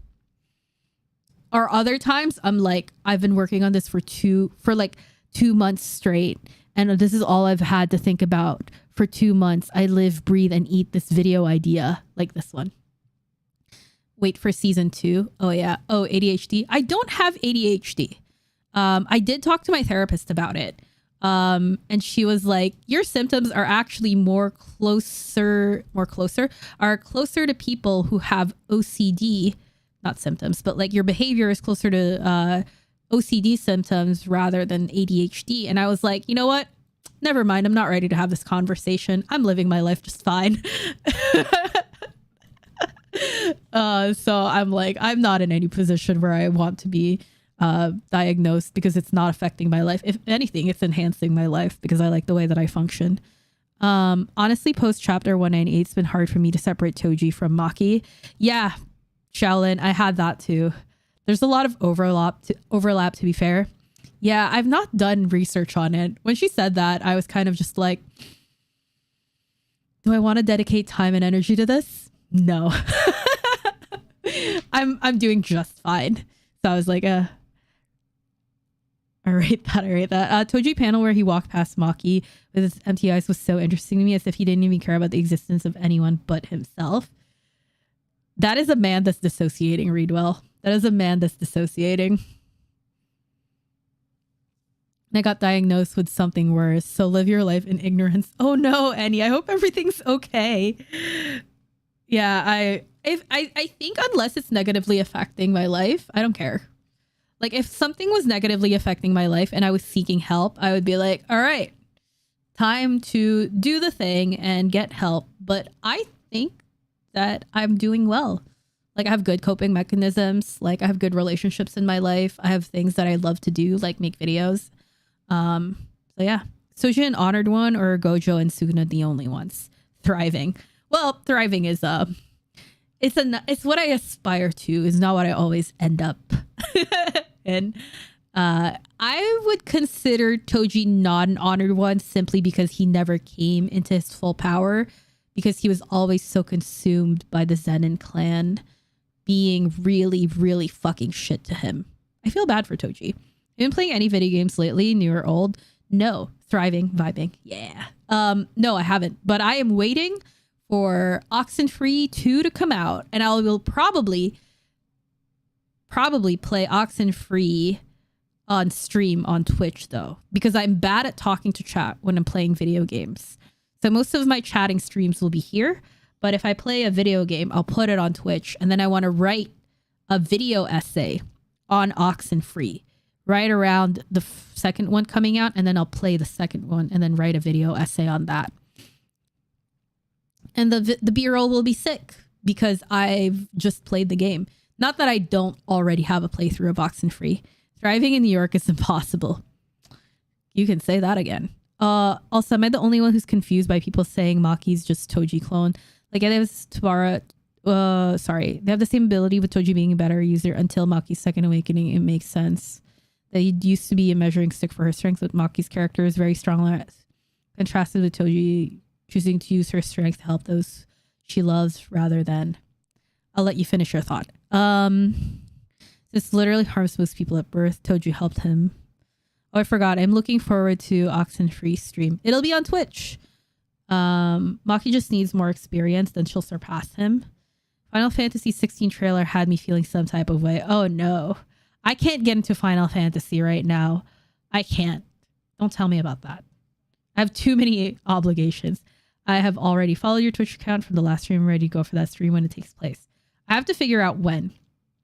It'll likely be in June, because I'll be in Japan pretty much all of May. Pushing them away the way Toji did. What is your Twitch name? Good question. It's also Studio Esper. But you know what? If you just go on my website, it is literally, I don't know why I did that twice. Force of Habit from Twitch. But all of my socials are in that front page. So you can find me there. The thing with Toji and Maki is that it was very frustrating to see them compared to each other constantly without the highlight of Maki going through her own personal development and her power-ups essentially being condensed into this very quick, like, character arc that's barely an arc. Like, she didn't get, I feel like, a proper character arc after 150 where, you know, Mai died. She didn't get a proper, like, grieving period. She didn't get a proper, like, emotional arc. And she then proceeded to team up with two random people that was just introduced. And, like, a very, like... That's fucking unfortunate. Somebody followed my Twitch. That's an alert from my Twitch. Thank you, whoever that was. But Maki didn't get an emotional arc. Maki didn't get an emotional development. And everybody is even saying that she is different now. So I'm thinking that it might be a little bit on purpose that she didn't get that. But even so, like, her physical development was with these two characters that we've never met before. And she was aided by them in that way. And I would have preferred if she kind of just came to that on her own, or like in a different way, instead of being like, oh yeah, this random guy that showed up was the key to it all. It felt a little contrived, a little bit. I think Gege didn't know how to power her up in a way that also kind of just like, I don't know, shows her in like a different light without bringing these two characters in. And it's like the whole thing about Maki, like Mai being wielded by like the other guy, I found that all very weird. And then like the constant comparison to Toji, it's like the constant comparison and like the heavy-handedness of the male like effect and the male like influence on that story arc really kind of like made it worse for me in a way. Like, I just didn't feel like that was a very I don't feel like it was an arc that really served Maki as a character, more so as an arc that let Gege play around with these characters that he may have thought was like fun, you know? And I think Maki could have gotten there on her own, but she wasn't given the opportunity to get there on her own. W Twitch alert. I actually wonder what role Maki played. It's just two hacks, but it's against two ancient sorcerers who know everything. Toji pushed people away due to realizing how cursed the world was. Those weaker than himself had more power. Are you going to visit my exchange kid in Japan? Probably not any. But I will be there for a while. Narrator to editor statements. If she gets any stronger than him, she'd be surpassing him. Oh yeah. She had to fight my goat after losing his sister. That was me. Any plans you have when you're in Japan? Anything you're looking forward to the most, rather be content or personal? I'm gonna be there for content because I'm obsessed with content. But also, I'm just gonna be there to like do the things that I want to. I'll probably vlog, but I don't know if that's particularly interesting to you guys. So we'll see. I'm not downplaying the strength of a restriction. I mean, the raw experience wise, she wouldn't have been able to go shoot. She wouldn't be able to have Gojo on the ropes as Toji did. She needs more time. Oh, she absolutely 100% needs more time with her power. But considering how little time there was between Shibuya and the Culling Games, it does make sense that she wouldn't have the time to grieve properly. Similar with Yuji to Nanami. The only thing with that is that we got we even got like the one panel of Yuji like just sitting forlornly on the stairs, Gojo style, like after Nanami died. Once he was like meeting up with Shasa. We didn't even get that for Maki. And this is, I think, on the fault of Gege. I think that he was trying to rush through this part of the manga because he doesn't like this part as much. He doesn't like this part. We're at the part right now where Gege really is enjoying writing again. And you can tell. Like, you can really tell that we're in the part where it's like the lore is happening. All of the reveals are happening. The really intricate tie-ins with like different... Is it Buddhist? Like, I'm not sure if that's the references, but like we're getting more of Tengen, we're getting more of Kenjiku. Like, you can tell that we're at the part where Gege likes. And it's definitely affecting the writing in a positive way. But in the same vein, it was affecting the writing in a negative way when we were in the culling games because it didn't feel like he liked writing the culling games. So when Hassan went to Japan, I was telling people that he was visiting our child. Oh my God, Annie. It's sad to say, but Maki is on pack watch as soon as Sukuna says Malevolent Shrine, she's cooked. No, I think she'll be fine. With Malevolent Shrine, I think she's fine. Do you have a Discord? Oh yeah. I just shared the link earlier. I'm trying to get it more active. Come in there with the lowest expectations. Okay? It's not very active yet. Because of me. It's my fault. But I am going to do like call-in streams at one point where I have discussions with like my viewers and stuff. So yeah, I'm speak in there. I respond. I try to be active in there. But again, I'm wildly busy. But yeah, just accept on the rules and it'll give you the roles to be able to speak and chat in there. Valid running. Yeah, I'm trying to be better at it. I'm trying to be better at running a Discord. If anybody has any suggestions as to what they want the Discord to be, feel free to just say it out loud.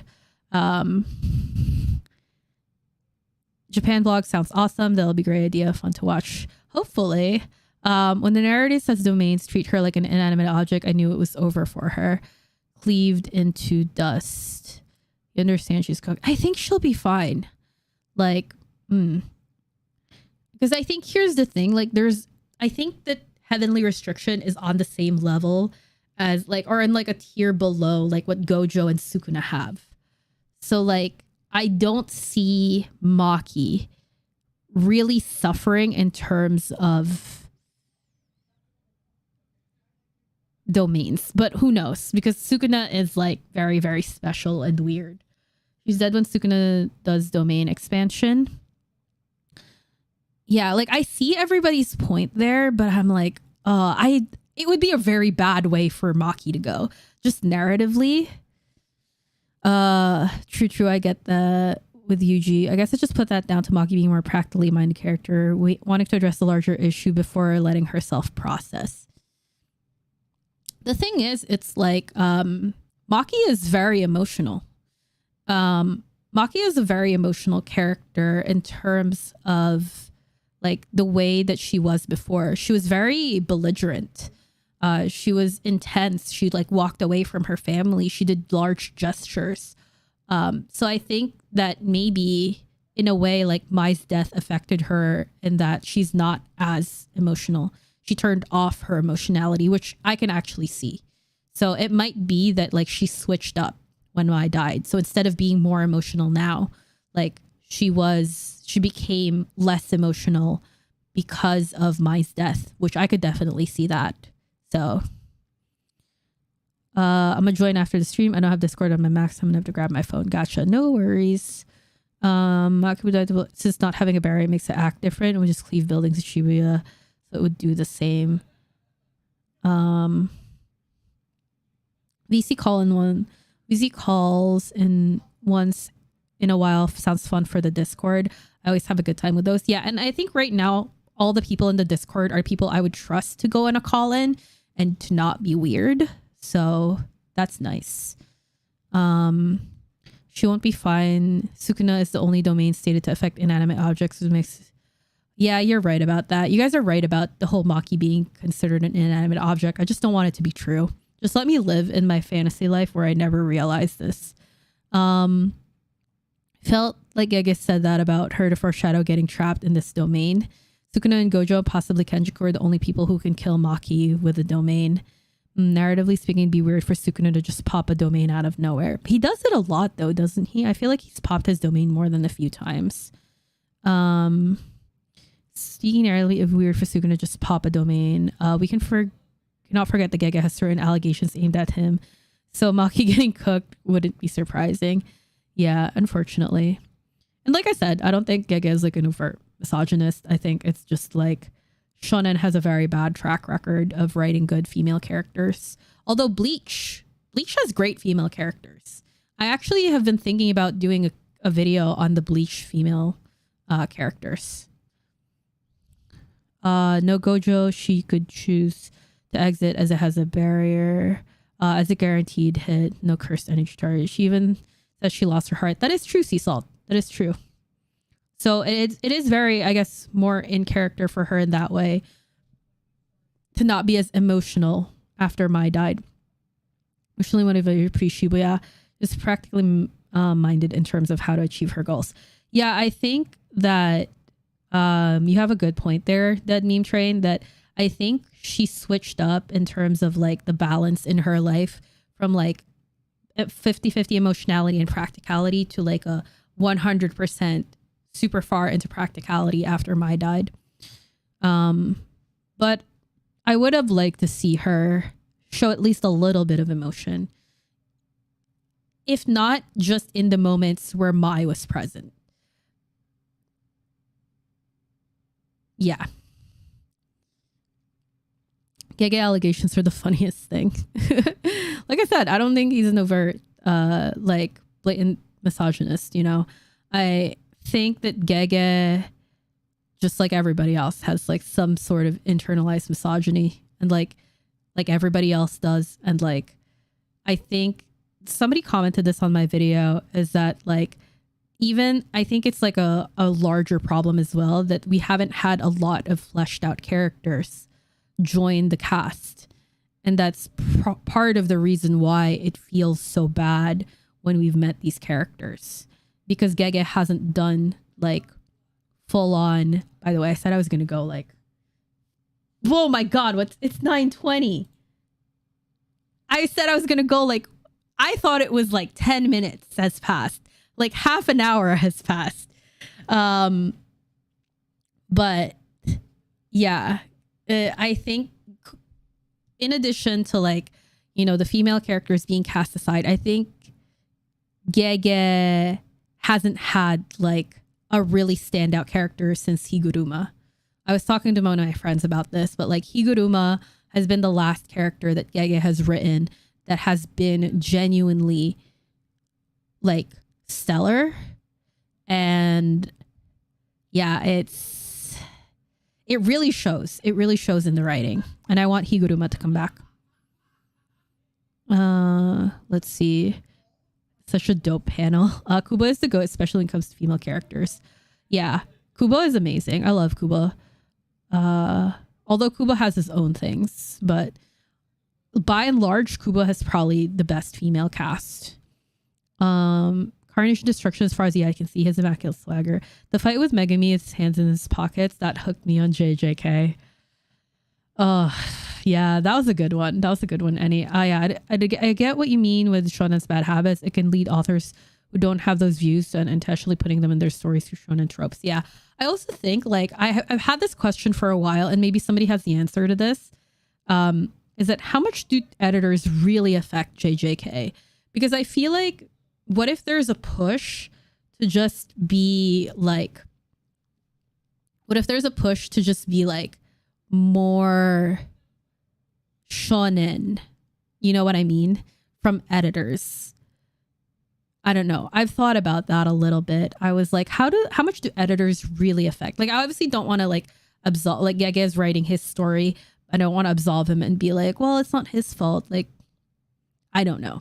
But I've also had the thought of like, how much do editors really affect the story? Because like, you don't just go from like writing Jujutsu Kaisen like first 8 volumes to this, right? Like, it's weird.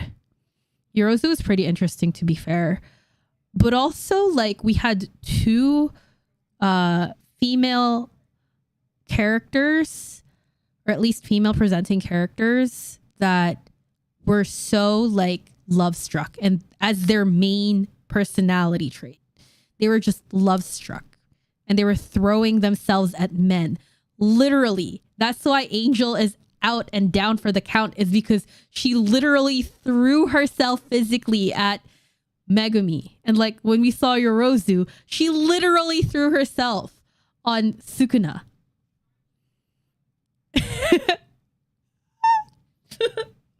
Like what?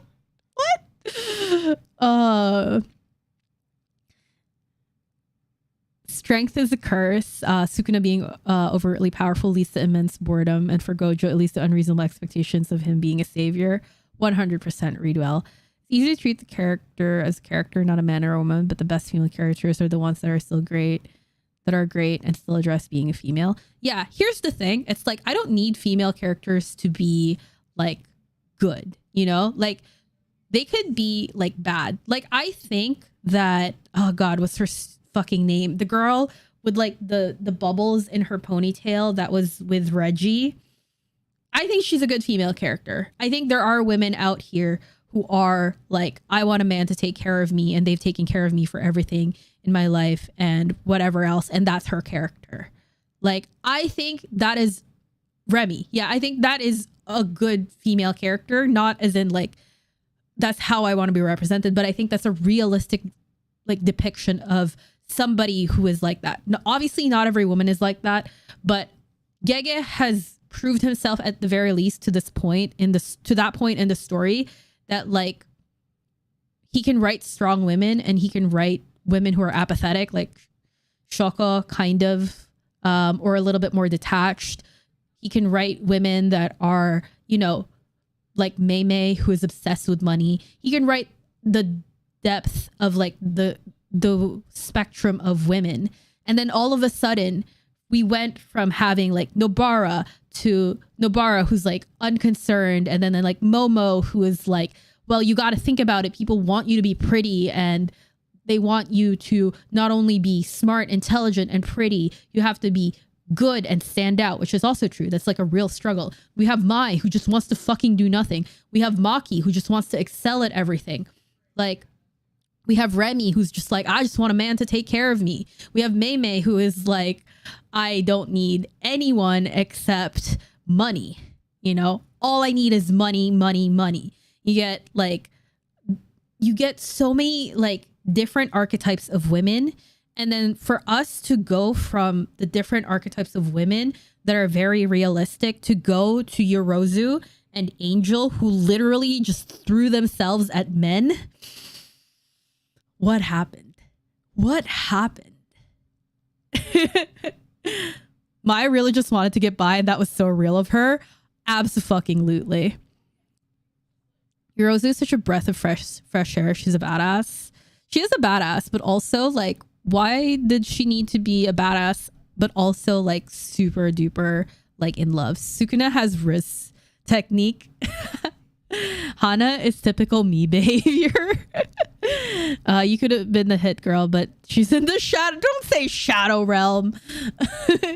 We don't know, but Shonen Jump can be pretty pushy. Let Gege cook. Yeah, we're letting Gege cook. Gege is getting back to like the actual part of JJK that makes it enjoyable to read. Depends on the editor, but it seems Gege wants to end the series, so he could just be rushing. Editors play a huge part in Shonen Jump. If not met their standards or their comments, they can determine how popular or how much promotion series get. Prime example being Bleach and Naruto. Yeah, I heard, this is wild to me, I heard that Bleach was pushed to end, which is wild because like Bleach has like, 70 something volumes. Like, it's wild to me that they wanted to end Bleach, but I know like Kubo was having health issues at that time, but wow, like what a wild thing to just like end Bleach, one of the longest running mangas. Yorozu was such a freak. It was kind of interesting take on the trope, but still a trope nonetheless. Yeah, if Yorozu was just a freak, I would have been happy with that. Her technique is one of my favorites. Ever since I saw I wanted to see construction used by an elite sorcerer. Yeah, she was actually a fucking insane character. Not in like the derogatory way, but like her power was very interesting and her fight was very interesting. I think it didn't last as long as I wanted it to. I have to go read it back, but I wish that there was more of the fight, which I rarely ever actually say. I'm not a big person who's like, yeah, I want to see the fights happening. But the Yorozu Sukuna fight was actually very, very interesting. But I've been kind of just reading JJK like once and then like going back to work on my video. So since this video is done now, I'm going to like go back and read the chapters that I missed while I was like massively obsessing over this video. I relate to those crazy women throwing themselves at guys. Girls like that. Girls like that exist. Me, lol. Yeah, definitely girls like that exist. I just wish that it wasn't the only thing currently existing. Because also, if you recall, Takako Ura, she had a little bit of a beef with somebody from the past as well. And I really hope that it's not about a man, because I would just absolutely lose my shit. Like I said, like I think Remy is good representation. And Remy is a fucking insufferable character.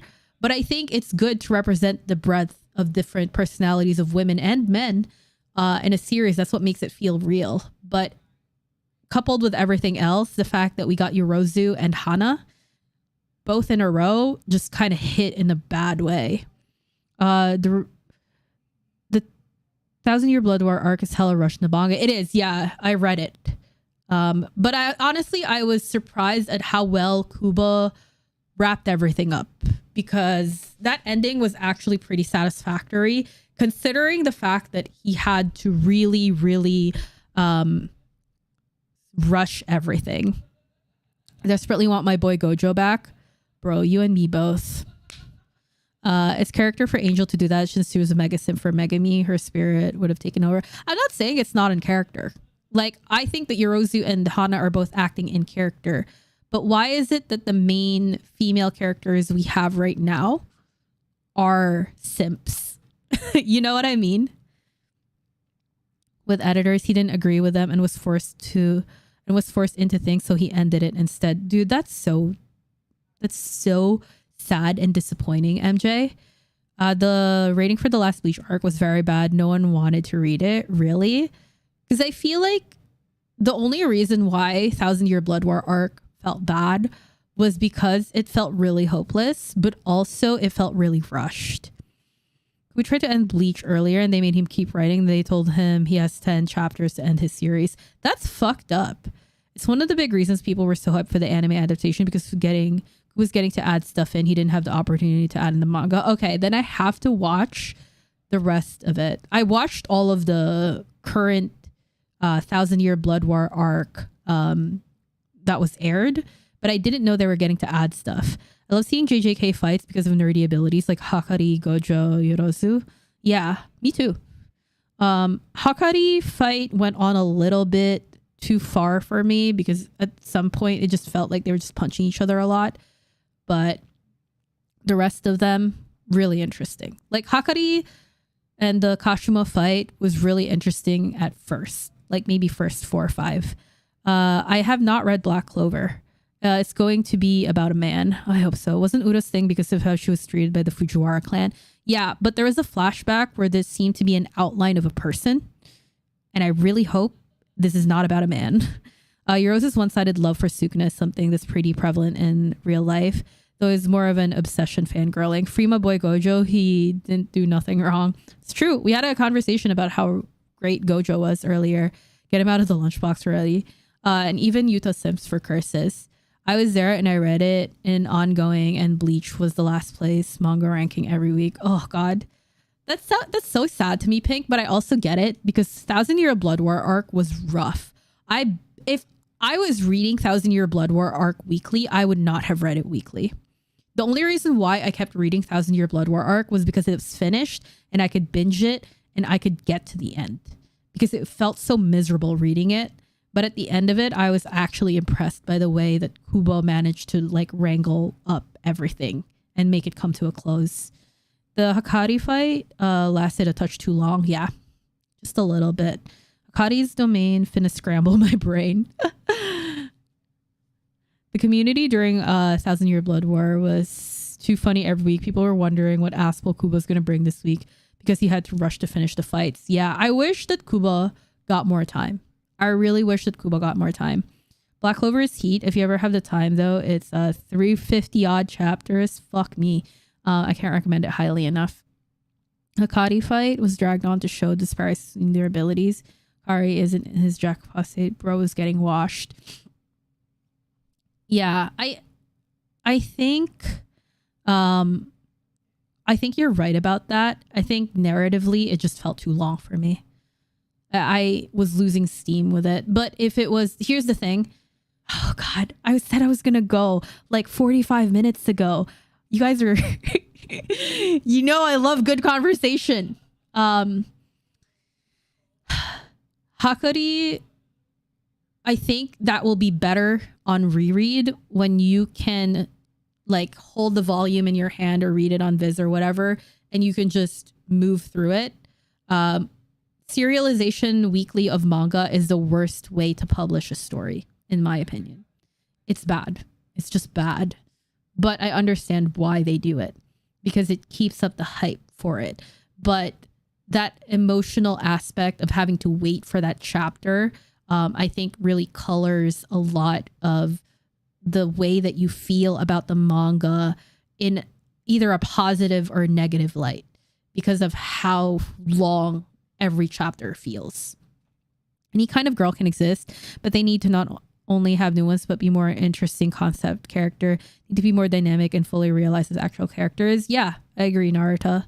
I think that like, you know, I liked Remy because she was consistent and she was like a real person that could exist. You know, I think that Mei is like a fucking horrid human being, but also makes sense. She's like out here like taking shelter in wherever the fuck she was, like Malaysia, and she was like, sell your stocks now. Like I could see a real person like Mei, you know? And like I could see a real person like Hana too. Like I was in high school once and I listened to Taylor Swift and sang You Belong With Me. Cringe 14-year-old Esper. Like I can see all those people, but it's like I don't only want one kind of character. Like if JJK only had strong female characters, I would think it was bad representation because not all women are strong and nor should they be. Like women can get to be whatever they want. Like that's why I love Soifon in Bleach, because I would make this joke to my roommate when we would watch Bleach together, and I was like, Soifon's emotionally dysregulated. She is one, so in love with Yoruichi, and she is also so insanely insecure of her powers while being this like wildly powerful captain. Like Soifon is an insane character in so many ways. Like Soifon is like so emotionally dysregulated, but like she is a good representation of what a person, a living person is, not just a woman. Soifon is my spirit animal. I hope you're in therapy.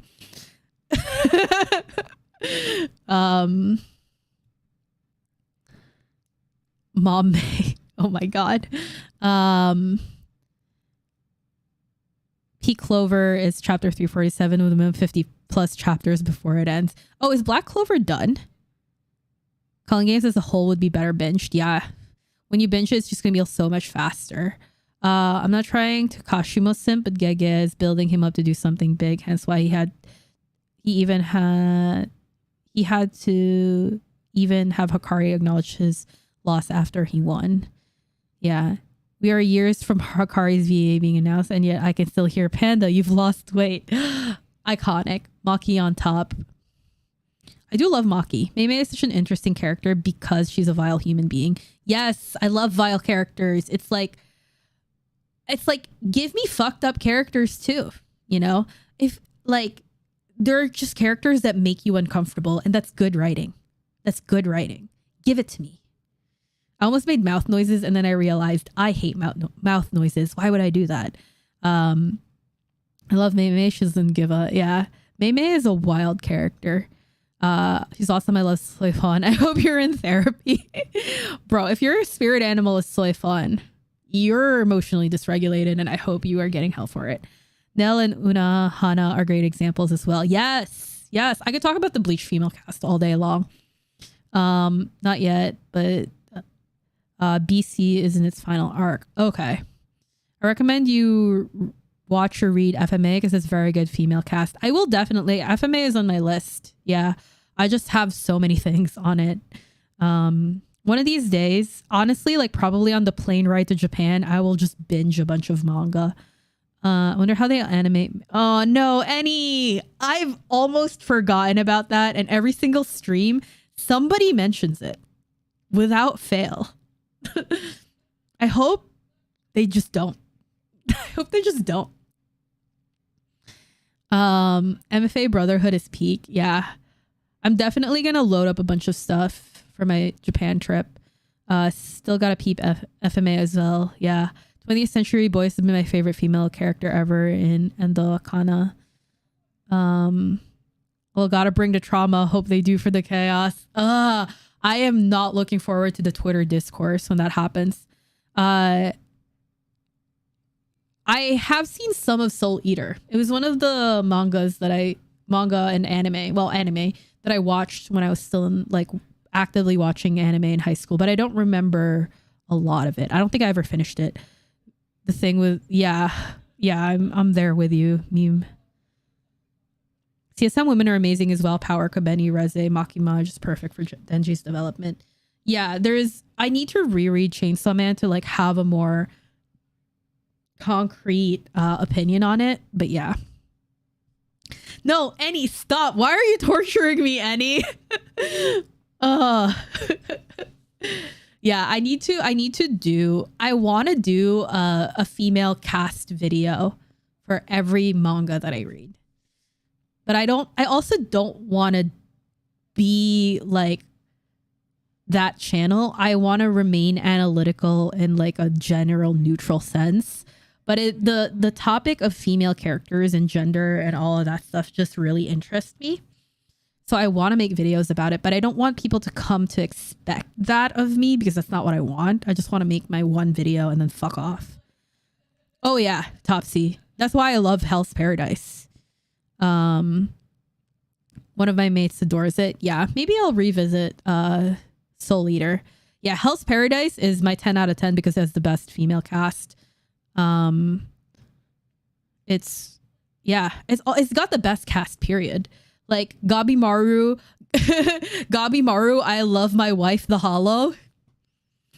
He's so portable. I love the way that Hell's Paradise, you're getting a little bit of a sneak peek into my video about Hell's Paradise, but I love the way Hell's Paradise obviously and like Hell's Paradise just subverts expectations, right? Hell's Paradise takes this like small-ish, like skinny guy who like doesn't want to kill anybody as the best ninja and killer out of everybody. And his biggest motivation is the fact that he loves his wife. Like, bro is just goated. And he is like not the biggest, most buff guy there.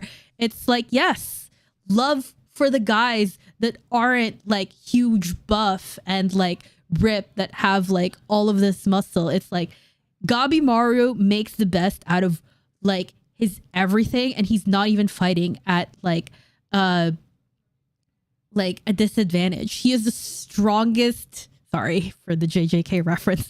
He's the strongest ninja because he is him, not because he's overcoming some shit, because he is just him and because of who he is. You know, it's like his philosophies and the way he views things, and it strays away from that archetype of like a man being like needing to be like a certain way, to like manly and strong and like has to be like out here to like protect women and like has to be emotionless kind of thing. Like Gabimaru fucking loves his wife and he doesn't want to kill people and he's like emotional and I love Gabimaru. I have to clock out. This is a great live stream. I also have to clock out. I said I was going to go 45 minutes ago. Does he contain the canine known as that dog within him? Possibly. My go-to is usually God. We do not speak of that ending, but it has such a wide variety of female characters. Well written, just allowed to be human, that shows benefits immensely. 100%. I love Game of Thrones, except for, you know, the last season. Women that love their wives, such a mood. Yeah. Because he's him. Yeah, exactly. And it's like nobody ever like goes and tells Gabimaru like, oh, you're so tiny. Like people say that to him, but it's like it's so quickly disproven that that means anything ever. My dog is waiting for me to take him outside. I will repeat, this time is an illusion. Ignore it. Held hostage for the quality conversation. I mean, for real. I can see what you mean. I guess I'm just secretly coping for power. And obviously my favorite aspect of the server. Trap her here for 12 hours, guys. All right, no, I've got to go. Join the Discord. I try to talk in there, but no promises because I'm usually writing a video. Here's the Discord. Here is my here's my website. It has all of my here is my website with all of my socials on it. I tweet a lot, but I know Twitter is a cesspool. So yeah. Thank you for hanging out. I streamed way longer than I thought I would. I know I'm memeing a little bit, but I really, really enjoyed the conversation. Y'all are awesome. And if you have any comments on my latest video, I would love to read them there. 100% I'm going to respond to the comments that I receive on that video. So yeah, thank you everybody for hanging out. You're all incredible. I had such a good time. Like genuinely, like no fucking cap. I had such a good time. Thank you. Bye. I forgot how to end the stream on YouTube. Hang on. Just keep waving. Oh yeah, I found the button. Bye.